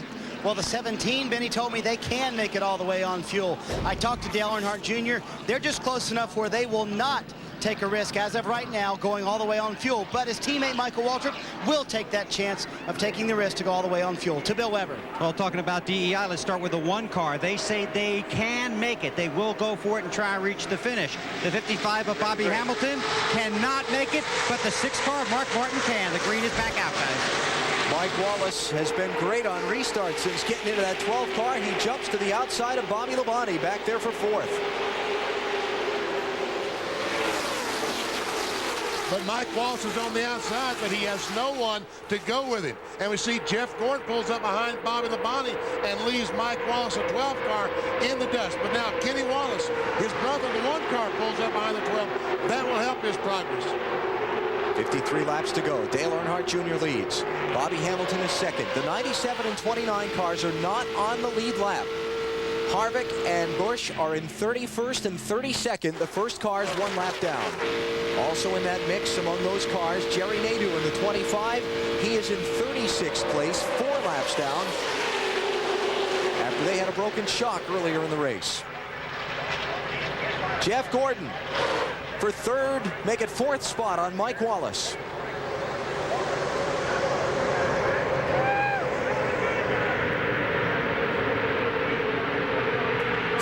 Different drivers have led today. Jeff Gordon is not one of them. Let's finish our discussion of pit strategy and who can make it and who can't. Dave Burns, how about your end? The 18 car of Bobby Labonte, the lap before the caution came out, they reached their pit window, so they are good to go. Guess which other window they caught? The left front tire with a hole in it window. They found that out after he came on pit road, so they were really glad they got that caution. As for the 12 car of Mike Wallace, he can make it all the way as well. Matt? Dale Jarrett did not pit with the leaders. He waited 1 extra lap so he could lead a lap, and then he came back in, took on 4 tires and fuel. His crew chief Todd Parrott said he feels like they can go the distance, but he told his driver to go into fuel conservation mode. It will be close. Meanwhile, Johnny Benson, they are very iffy if they can go. They are minus or plus 1 lap or 2 laps, but they did come back in, put a piece of tape on the grill, and put some more water in that 10 car and topped it off with fuel just in case. Alan? So it appears that a lot of the cars think they can make it. The one Notable who can't right now is the second place runner, Bobby Hamilton. You know, but what's going to happen is with a lap or two to go, when these cars are really closed up and bumper to bumper, somebody's going to run out of gasoline. And that's when you're going to have a big, big problem. And all of this, of course, if we get no caution flag between here and the finish. We got 3 Wallace brothers running right together. The 1, Kenny Wallace. The 2, Rusty Wallace. And the 12, Mike Wallace. Rusty still in the hunt for that $1 million bonus. This is from Michael Waltrip's car.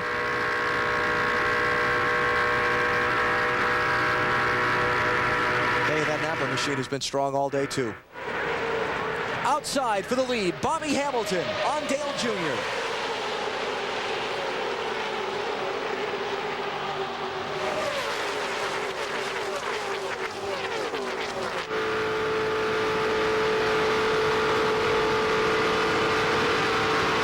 Sitting here right where he really needs to be sitting to try to get a lap back. But I'll guarantee you those cars behind him are probably yelling to their spotters they'd rather him not be there. Hamilton with a half of the nose out in front at the start-finish line leads that lap. By 3/100ths of a second he led that lap.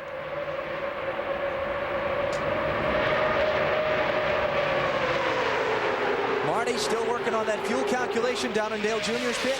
They are still working, Alan, and here's the quandary for Dale Earnhardt Jr. His car is best when it's out front, but when he's out front, they turn more RPMs. The more RPMs he turns, the more fuel he uses, and the less likely it is they can make it all the way. But they are definitely going to try and go all the way.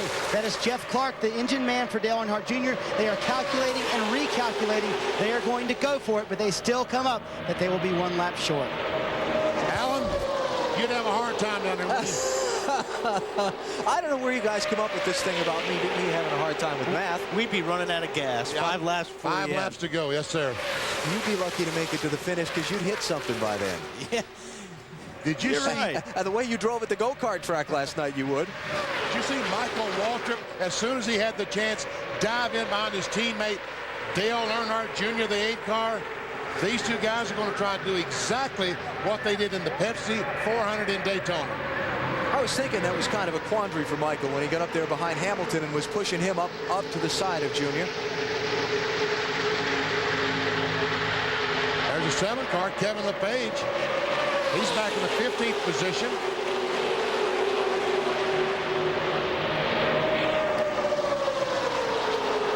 Earnhardt Jr. and Rusty Wallace, 2 of the 5 drivers eligible for the $1 million bonus, running in the first 4 positions. 5-story tall banking here at Talladega. That blue car on the outside, I think that's Buckshot Jones. Kind of had his hands full and held up that line, didn't he? Yes, he did. And Junior able to get away from these guys. Whoop, here they come. Sorry about that, Junior. Early call on you.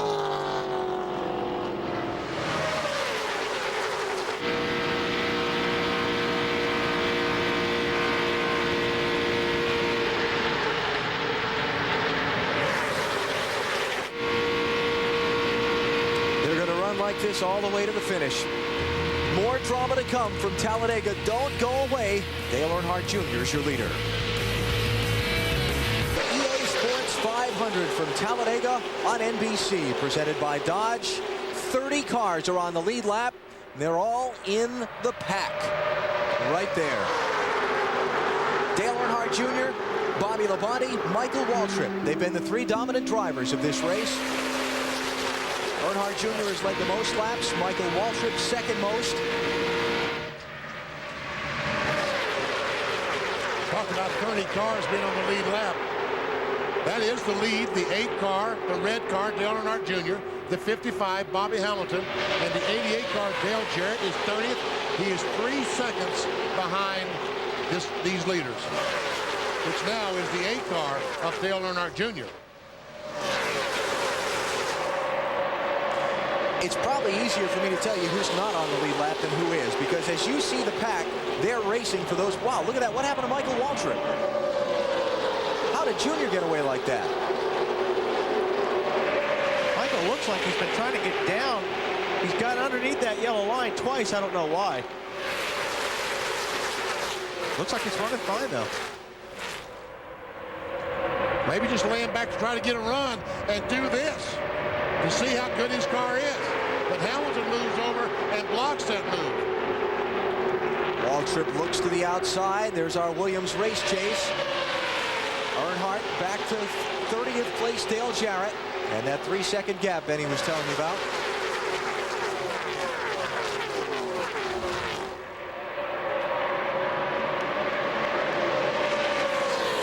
Now the Wallace brothers there in the Rusty Wallace in the 2, Mike Wallace in the 12, trying to take over the 3rd spot.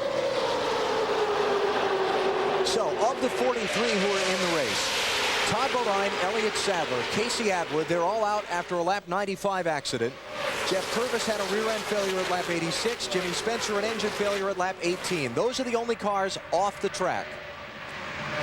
Not on the lead lap. Kevin Harvick, Kurt Busch, Dave Blaney, and Ken Schrader are 1 lap down. 4 laps down are Jerry Nadeau and John Andretti. Hut Strickland is 7 laps down. Ron Hornaday is 25 laps down. If I did not mention your favorite driver's name there, he's on the lead lap and in that pack.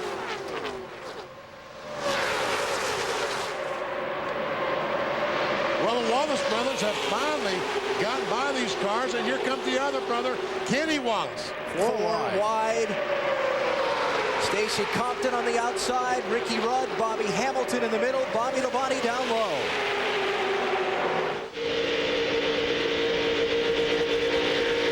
Sterling Marlin running 9th.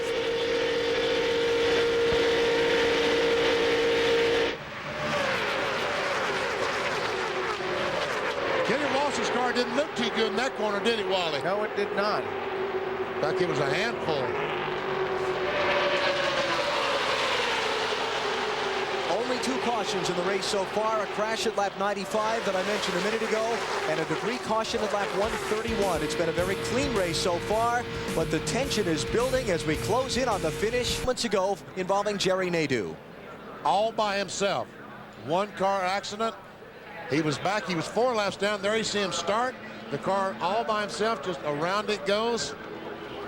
He spins down to the bottom of the racetrack, and we did hear radio communication between himself and Tony Furr, and he said something broke. Yeah, when a car turn like that here at Talladega is very unusual unless something breaks. Or watch up there on the right-hand side. That car just turned sideways. Whoa. Yikes. Ron Hornaday, close call there. Now, Nadeau's car, he tried to drive it back in. It's come to rest in the center of pit road, so the pit lane is closed. We'll take a break while they clear that car away and come back for the pit stops after this.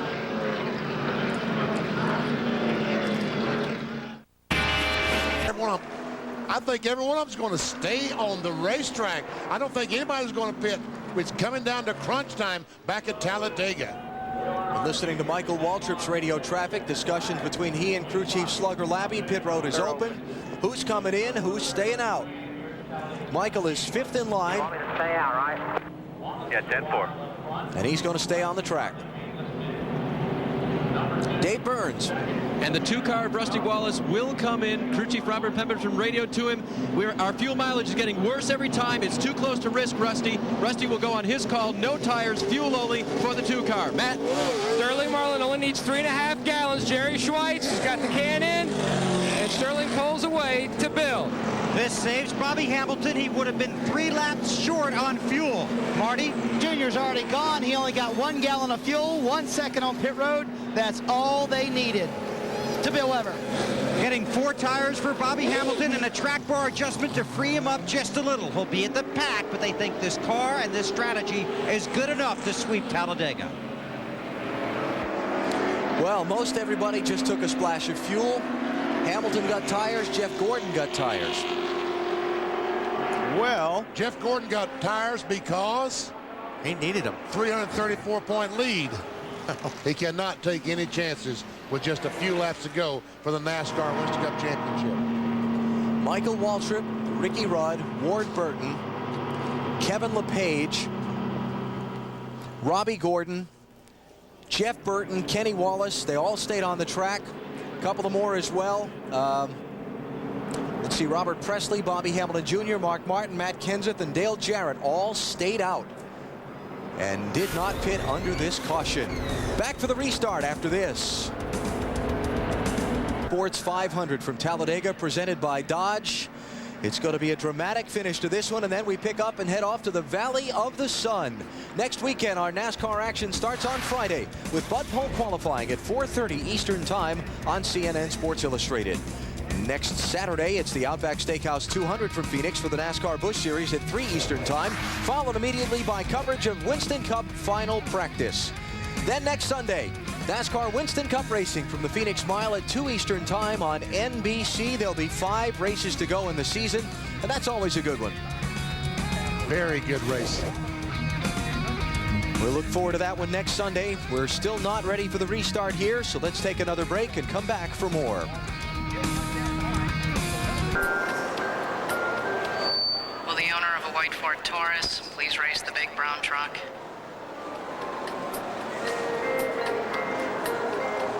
Will the owner of a white Ford Taurus please race the big brown truck?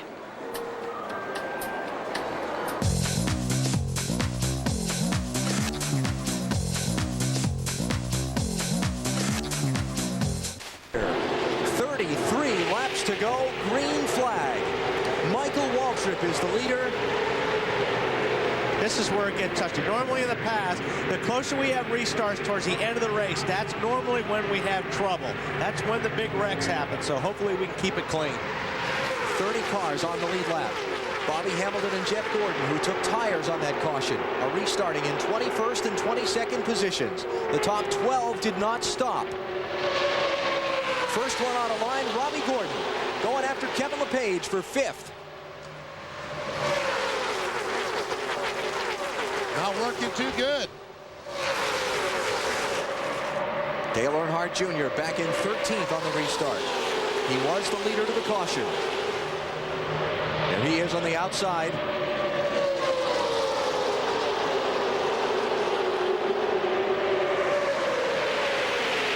Wally, there's a lot of drivers that would rather be someplace else than where they are right now. Some of those guys right there stuck in the center would rather be up front. While we watch this frantic action, what about the decision to leave Michael Waltrip on the track? Marty Snider's with his crew chief. Well, I asked Slugger Labby, actually his crew chief, why did you not pit? He said, hey, 2 reasons. One, we can make it all the way on fuel. And secondly, the car is running hot. If the car's out front, it'll cool the engine a little better, so we really had an overheating problem. And I also asked him, are you nervous? He said, absolutely, I'm nervous. I've never won a Winston Cup race. Would you be nervous? To Matt Yoakum. Marty, Robert Yates made the call to keep both his race cars out. The 28 crew chief, Michael Fatback McSwain, told me they can go to lap 189, no problem, which is 1 lap past the checkered flag. And the 88 car stayed out as well. Both are confident they can go the distance, and hopefully one can go to victory lane. That 8-car junior just got in the back of Mark Martin there a little bit again. I'll tell you, that was a heck of a save through the tri-oval. All it takes is 1 slip, 1 mistake, and there'll be 15 cars in the big wreck. The tension is getting thick. And especially back there where Junior, Bobby Hamilton, Rusty Wallace, all those cars are. Jeff Gordon right in the middle of all that, the championship leader. He's back in 19th.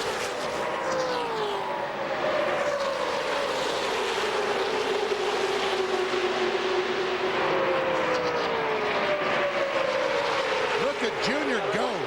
Coming with. Look at that A-car just blow by cars. He's been the strongest all day. He's led the most laps in the race. Oh, contact there with Robbie Gordon. Robbie tried to jump up in front of him. Yep. He tried blocking that move so Junior wouldn't put him in the middle.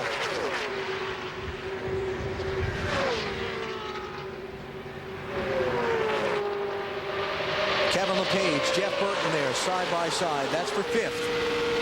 On board Dale Jr. Remember this 97 car, Kurt Busch is not on the lead lap. He's back in 31st. The 93 car, Dave Blaney, is not on the lead lap, nor is the 25 of Jerry Nadeau, who's getting down out of the way.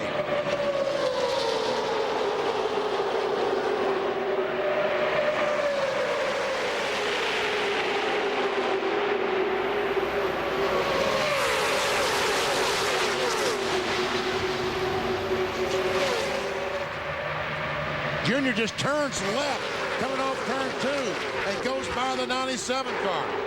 Now which car is he going to choose? The 97, 99, or the 7?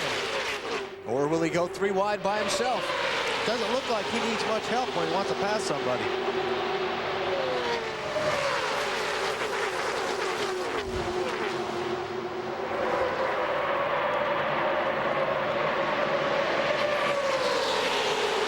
Junior has decided to go with Jeff Burton, and it looks like 2 by 2.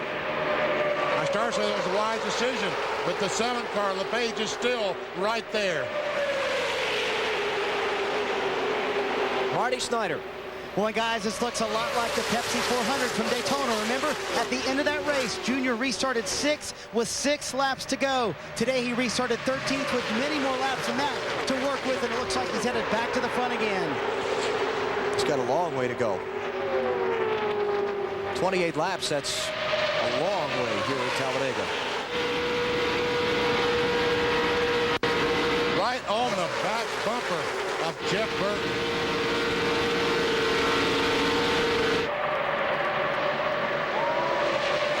Here they come, outside of Ricky Rudd for second.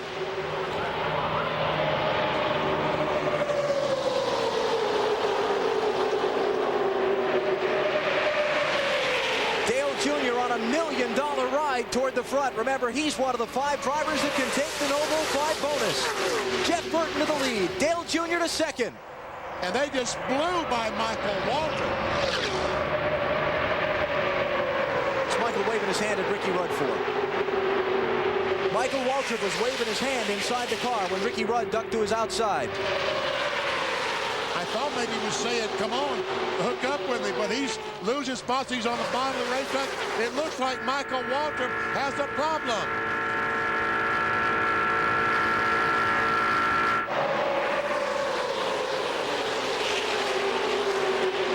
He's not coming to pit road. You ain't missing?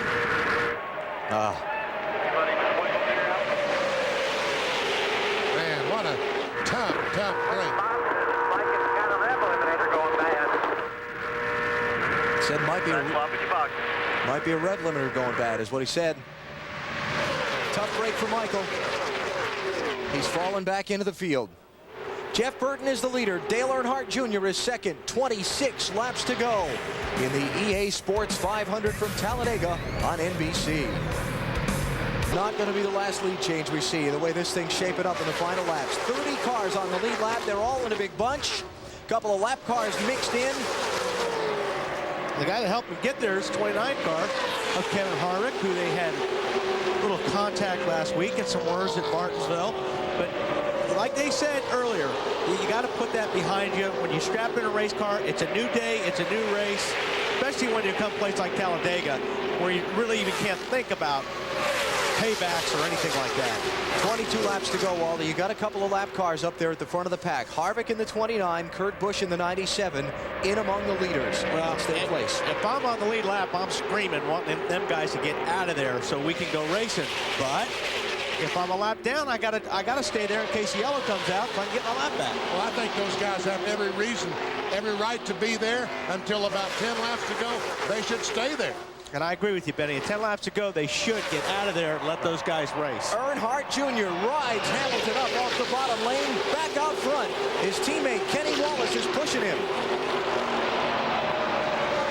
Last year, Kenny Wallace pushed Dale Earnhardt Sr. to his 10th victory here at Talladega in a frantic dash over the final miles. In the car that he's right next to, the 55 car. Yeah, Kenny Wallace was driving that 55 last year. Jeff Gordon hanging in there. There's the scoring serial on Junior. He took the green flag 13th on that restart.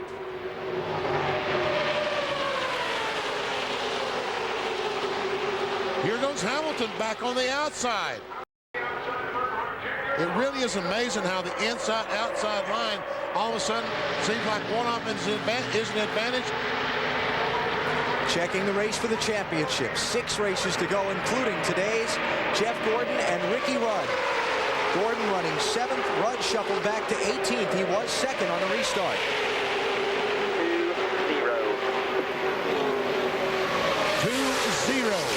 20 laps to go. Bill Weber, what are they saying down in the Bobby Hamilton pits? Last thing they said to him, Benny, was take it easy, cowboy, be smart. On Tuesday at the shop, the 55 team didn't know if they should be mad, frustrated, disappointed, or happy after what happened at Martinsville on Monday.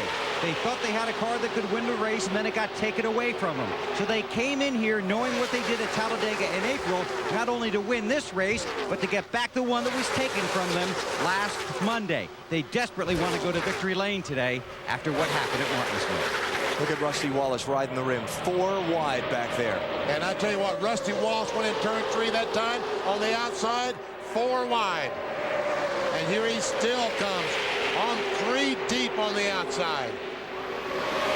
He's still not too far back to win it. And he's got an awfully good car in Robbie Gordon with him, the 31 car. Mike Wallace pushing up through the center. Kenny Wallace trying to decide if he stays in front of Jeff Burton. He doesn't. Burton shuffles Kenny Wallace away. Johnny Benson comes through to third. Here comes Tony Stewart, who's been hanging around the back all day.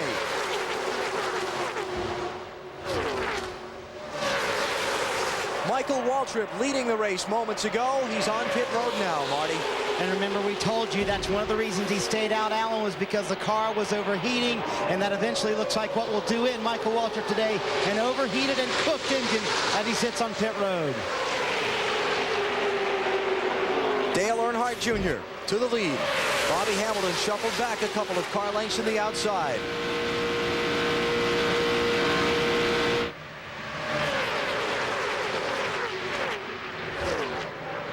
Less than 50 miles to go. Tony Stewart and Bobby Labonte tag teaming their way. The Joe Gibbs Racing teammates up that inside line of cars. Now this is about the time of the race here where you start getting your spotter to start working and finding guys that will work with you for the end of the race. Now is when you're starting to look for your dancing partner, so to speak. Say, let's stick together and go to the front. They're pushing Michael Waltrip's car behind the wall. His day will end. How about those Joe Gibbs cars, Dave? Tony Stewart finished second in the spring here, so that strategy does work. I checked with Greg Zipadelli's crew chief. They changed 4 tires on this last stop and did put fuel in it, and he said the car was very well balanced all day long. As we said before, Tony was just hanging back and waiting until now to race, and he thinks he has a car that can win.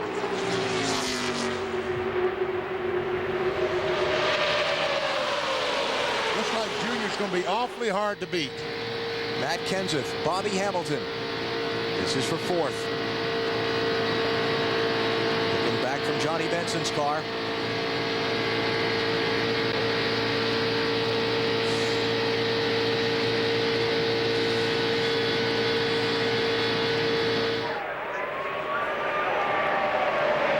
This is a brand new race car that Johnny Benson's team brought here. Qualified far better than they thought. Started in 4th position, dropped back early in the race. It's go time now. Matt Yoakum. I spoke with James Ince, Johnny Benson's crew chief. I said, why'd you take on 4 tires? He says, well, when you look at our history, we lost the Daytona 500 in 1999 because we took on no tires. We lost the Pepsi 400 at Daytona last year because we took on 2 tires. We were not going to take a chance, so we took 4 tires. And this is a brand new race car. What a way to christen it if Johnny could pick up his first win. 4 times so far this season, a driver has scored his first NASCAR Winston Cup win. Michael Waltrip, Kevin Harvick, Elliott Sadler, and last week at Martinsville, Ricky Craven. Benson runs 3rd.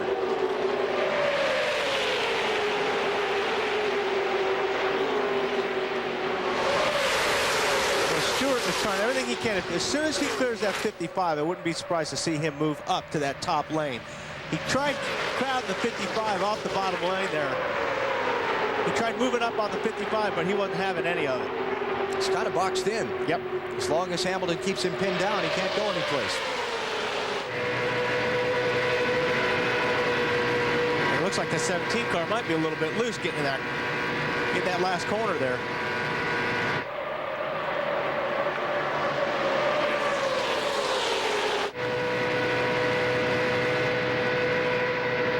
And you can see these cars moving around. And you say, Isn't that uncomfortable to the drivers? Yes, it's very uncomfortable because you can feel it when these cars start moving around.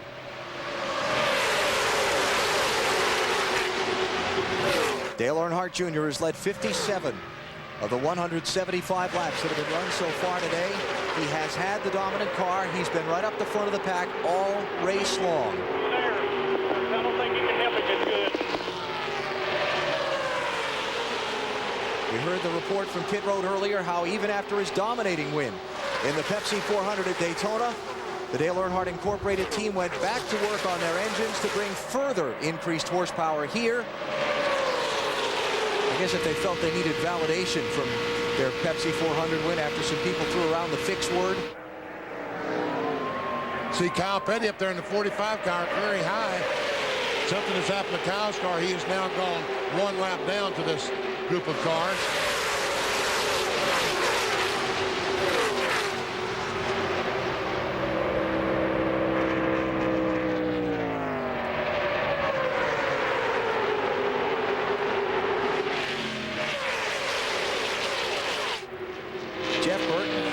About him a whole lot, but he's started in the back, deep in the field.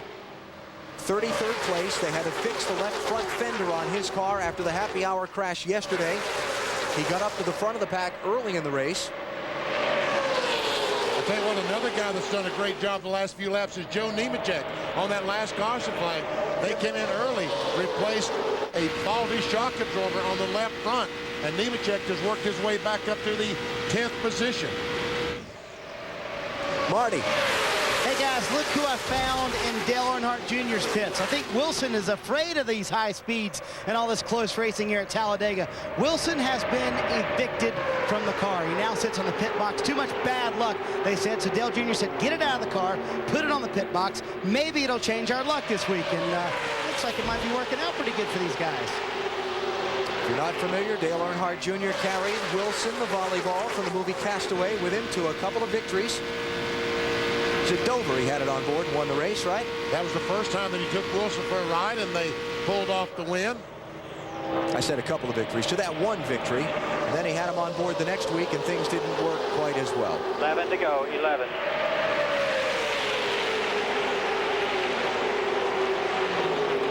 Ten laps to go next time. When that last time by, when Dale Jr. was going down the backstretch, when we were getting Marty's report, he's waving at Jeff Burton behind him. Yeah, he's just waving. Come on, stay with me. Let's go. Let's get away from those guys. You're about to find out who your friends are here. And Bobby Hamilton in that very, very fast Square D car number 55 cannot make it go on the outside. Now, Tony Stewart has cleared Hamilton. You said wouldn't be surprised to see him jump to the outside. Problem for him is his drafting partner, Bobby Labonte, can't clear Hamilton. Right. He's got to wait till the 18 car gets behind him before Tony can make any kind of a move. Unless the 17 makes a move, he'll follow 17. But I think it looks like the 20 car is quicker than the 17 of Matt Kenseth's car. Dave Burns. Just checked in Bobby Labonte's pit. Bobby came on the radio and said, tell me when there's 5 laps to go. I want to be in the middle. Well, there's somebody that likes the middle, BP. Wow. Marty? And guys, Jeff Gordon said the same thing. He actually said it before the race. He told Robbie Loomis, his crew chief, when it comes down to it, I want to be in the middle, find my way to the middle, because I think that will be the lane that will move. I talked to Mike Wallace this morning down at the garage, and he said the same thing about the middle lane with the cars configured the way they are, seeming to be the one that always moves. Bill? Alan, remember here in April, it was Bobby Hamilton that came charging from the back to win a la Earnhardt. Now desperately needing to catch up with that pack in front of him, but several drivers waiting for the 55 to do something. That's the car they want to latch on to. And I think they're right. That's the only car that they're going to have a chance to get by the 8 car. Then once they're by the 8 car, then it's going to be a free-for-all. But it's going to be real tough to do that with these 5 or 6 cars behind Dale Jr. lined up. With the laps running out, Bobby Hamilton had to get down in that inside lane and fill that drafting hole. Now things are going to get interesting. The line is closed. Who's Who's going to be the first one to break out and make the move to the outside among this lead group? 8 laps to go. Well, I'll tell you, they need to hurry, because if that other line gets up next to them, the one that Kenny Wallace is leading, they're not going to have a chance to make a move. There goes Tony Stewart and Bobby Hamilton. They've moved up high. Stewart bails back out to the inside. Was he just trying to shake Hamilton and get Bobby up behind him? Could be. If he did, it worked.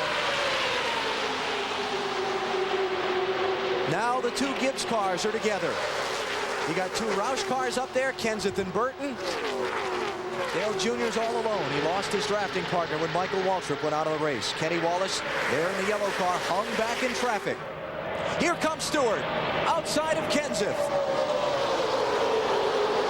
And Bobby Labonte quickly jumps on the back bumper of his teammate. Now, if I'm the 99, I'm going to jump out right now, right in front of that 20 car, and let the 20 car push me by the 8 car. Tony Stewart rode around at the back of the pack all race long, hoping to avoid the big wreck. Now in the final laps, he's on the charge. Racing Benson for 3rd. Now to the outside of Burton for 2nd.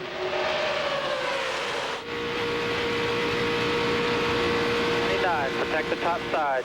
Still clear up. Dale Jr. moves to block.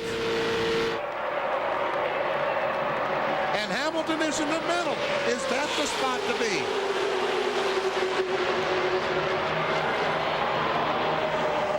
Bobby Labonte gets hung on the outside.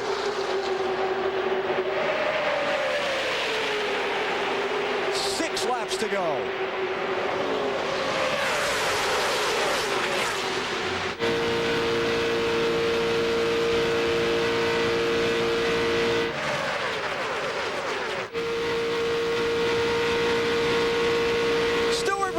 Inside, he's there. He had the left side wheels down on that line. Did he cross it? Both of you have help, 2 by 2. He may have got run down there too, though. The same exact thing that happened at Daytona. 55 push. 3 wide up front, coming to 5 to go.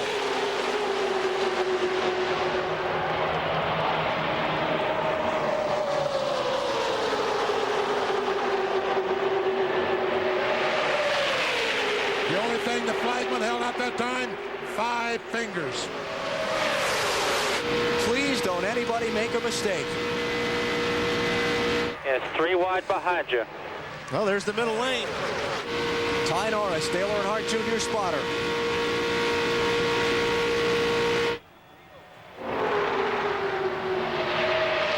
Bobby Labonte going to try the outside. Junior's going to move up and crowd him. Here comes Mark Martin. Where did he come from? That's Mark. Where did he come from? And Kenny Wallace, he was back about 10th or 12th just a few laps ago. Martin pushes Bobby Labonte out to the lead.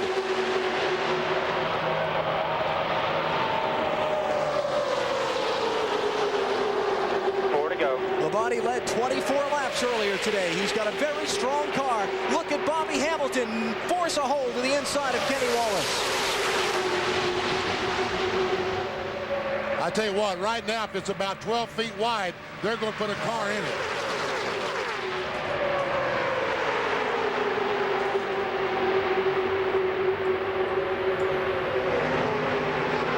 There's Robert Preston, the 77 car. Low line's moving.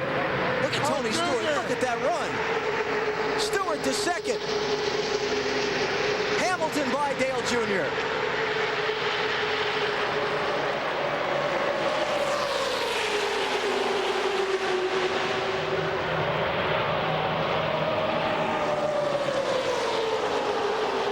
Oh, 3 laps to go. What drama here at Talladega. Bobby Labonte leads. Tony Stewart is 2nd. Bobby Hamilton is 3rd. All 30 cars on the lead lap in a big pack. And Brett Bodine is 28th position, 1.4 seconds behind the leader. Jeff Gordon drawing within range of the leaders. Keep an eye on that 24 car. It's money time. He usually shows up about then. And And Junior drives up the racetrack right in front of Bobby Hamilton. He knows Hamilton is a very good race car. Look at the move by Dale Jr. Cuts out from underneath Stewart off turn 4. Second place.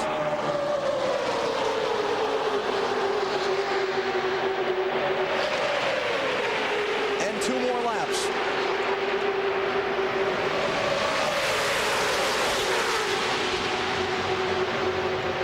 This is unbelievable. Well, we've seen the 8 car hasn't needed any help to get by other cars. Ricky Craven looking low. Dale Jr. moves down to block Tony Stewart. But when the 8 car does go around the 18, the 20 will go with the 18. Ricky Craven drives up behind the 55 car, trying to help Bobby Hamilton to the front. The white flag is up. Final lap at Talladega. Who's it going to be? Labonte, Earnhardt Jr., Stewart, or maybe somebody out of the pack? Look at this move by Jr. at the white flag. And Tony Stewart goes with Jr. Coming with you. 20's with you. Labonte blocks Bobby Hamilton. Cannot believe the Toyota. Contact. Bobby Labonte's over. It's the big wreck on the final lap. They're racing back for the win. Dale Earnhardt Jr. and Tony Stewart are side by side. This is for the victory as Jeff Burton gets in the middle of it. At least 10 cars involved in the wreck on the backstretch.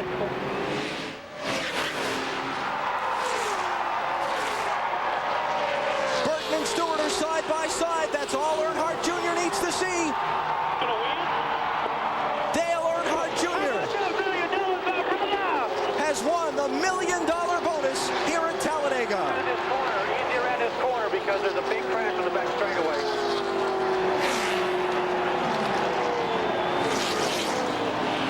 The big crash happened on the final lap. Racing for the win. Bobby Labonte's car upside down.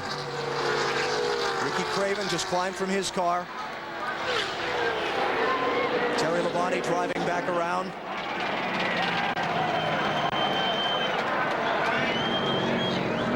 Dave Burns. Alan, the 18 crew heard a radio transmission from Bobby Labonte that he was okay. We understand now he is out of his car, so they're going to pick up here. They know Bobby's okay. Yeah, we are looking at him now, Dave. He has climbed from the car. Good news. And one of those wheels are still spinning. And Ricky Craven climbed from his car and just sat down.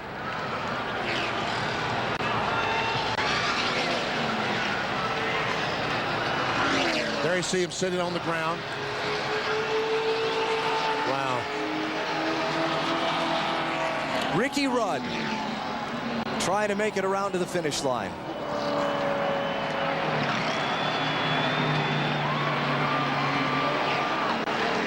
Dale Jarrett hasn't come around. Robert Presley, Ward Burton, Buckshot Jones, Johnny Benson. And Ricky the other Rudd cars did involved. not make it. Not going to make it. Sterling Marlin was involved. That's his car all torn up, going backwards up the pit lane.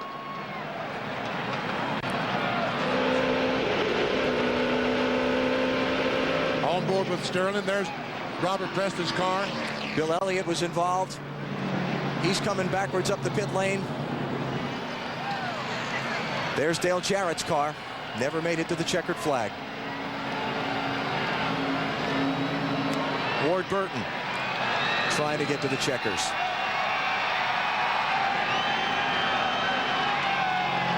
And he's going to make it to the line. And he'll turn around right here. What a wild finish. Dale Earnhardt Jr. being saluted by the 160,000 here in Talladega for his victory in the EA Sports 500 presented by Dodge.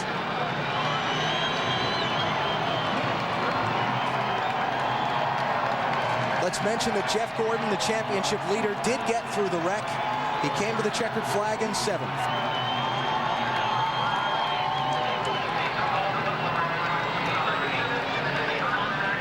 I'm a little surprised the teammates didn't work together there at last lap, BP. Yeah.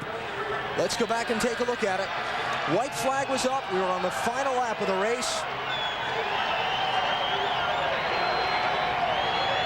You see Bobby Hamilton, the 55 car, trying to get on the outside of Bobby Labonte.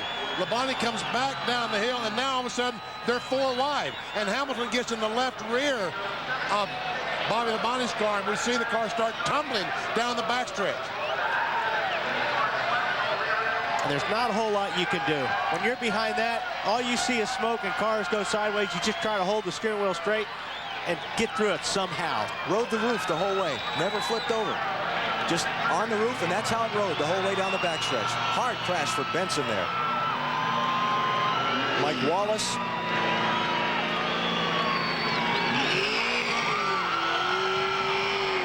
There's Rusty Wallace in the grass. Ricky Craven. Is that Bobby Hamilton Jr. there in the 4 car? Yeah. One more shot. Once again, Hamilton tries to go on the outside. Bobby Labonte, the 18, goes up to block him. They make a little contact, but everything's okay. Then Hamilton drives to the inside, and here they're going to get 4 wide. There just isn't room coming off that corner for 4 wide. And how Jeff Gordon got through that is amazing. The car behind him, Mike Wallace, crashed.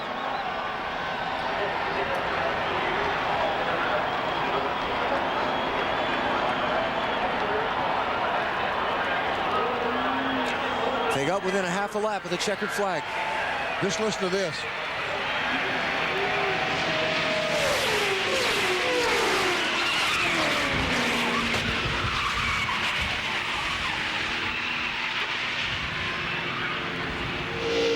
Sterling Marlin's view.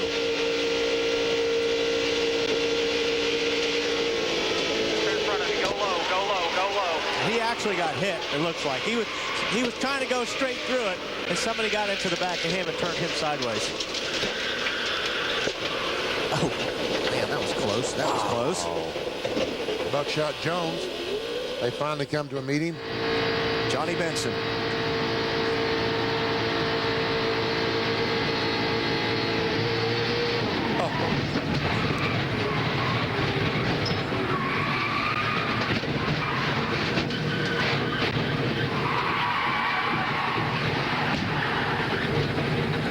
All you're worried about all this time, what Johnny's worried about is somebody hitting him. Marty? Well, Bobby Hamilton literally shaking.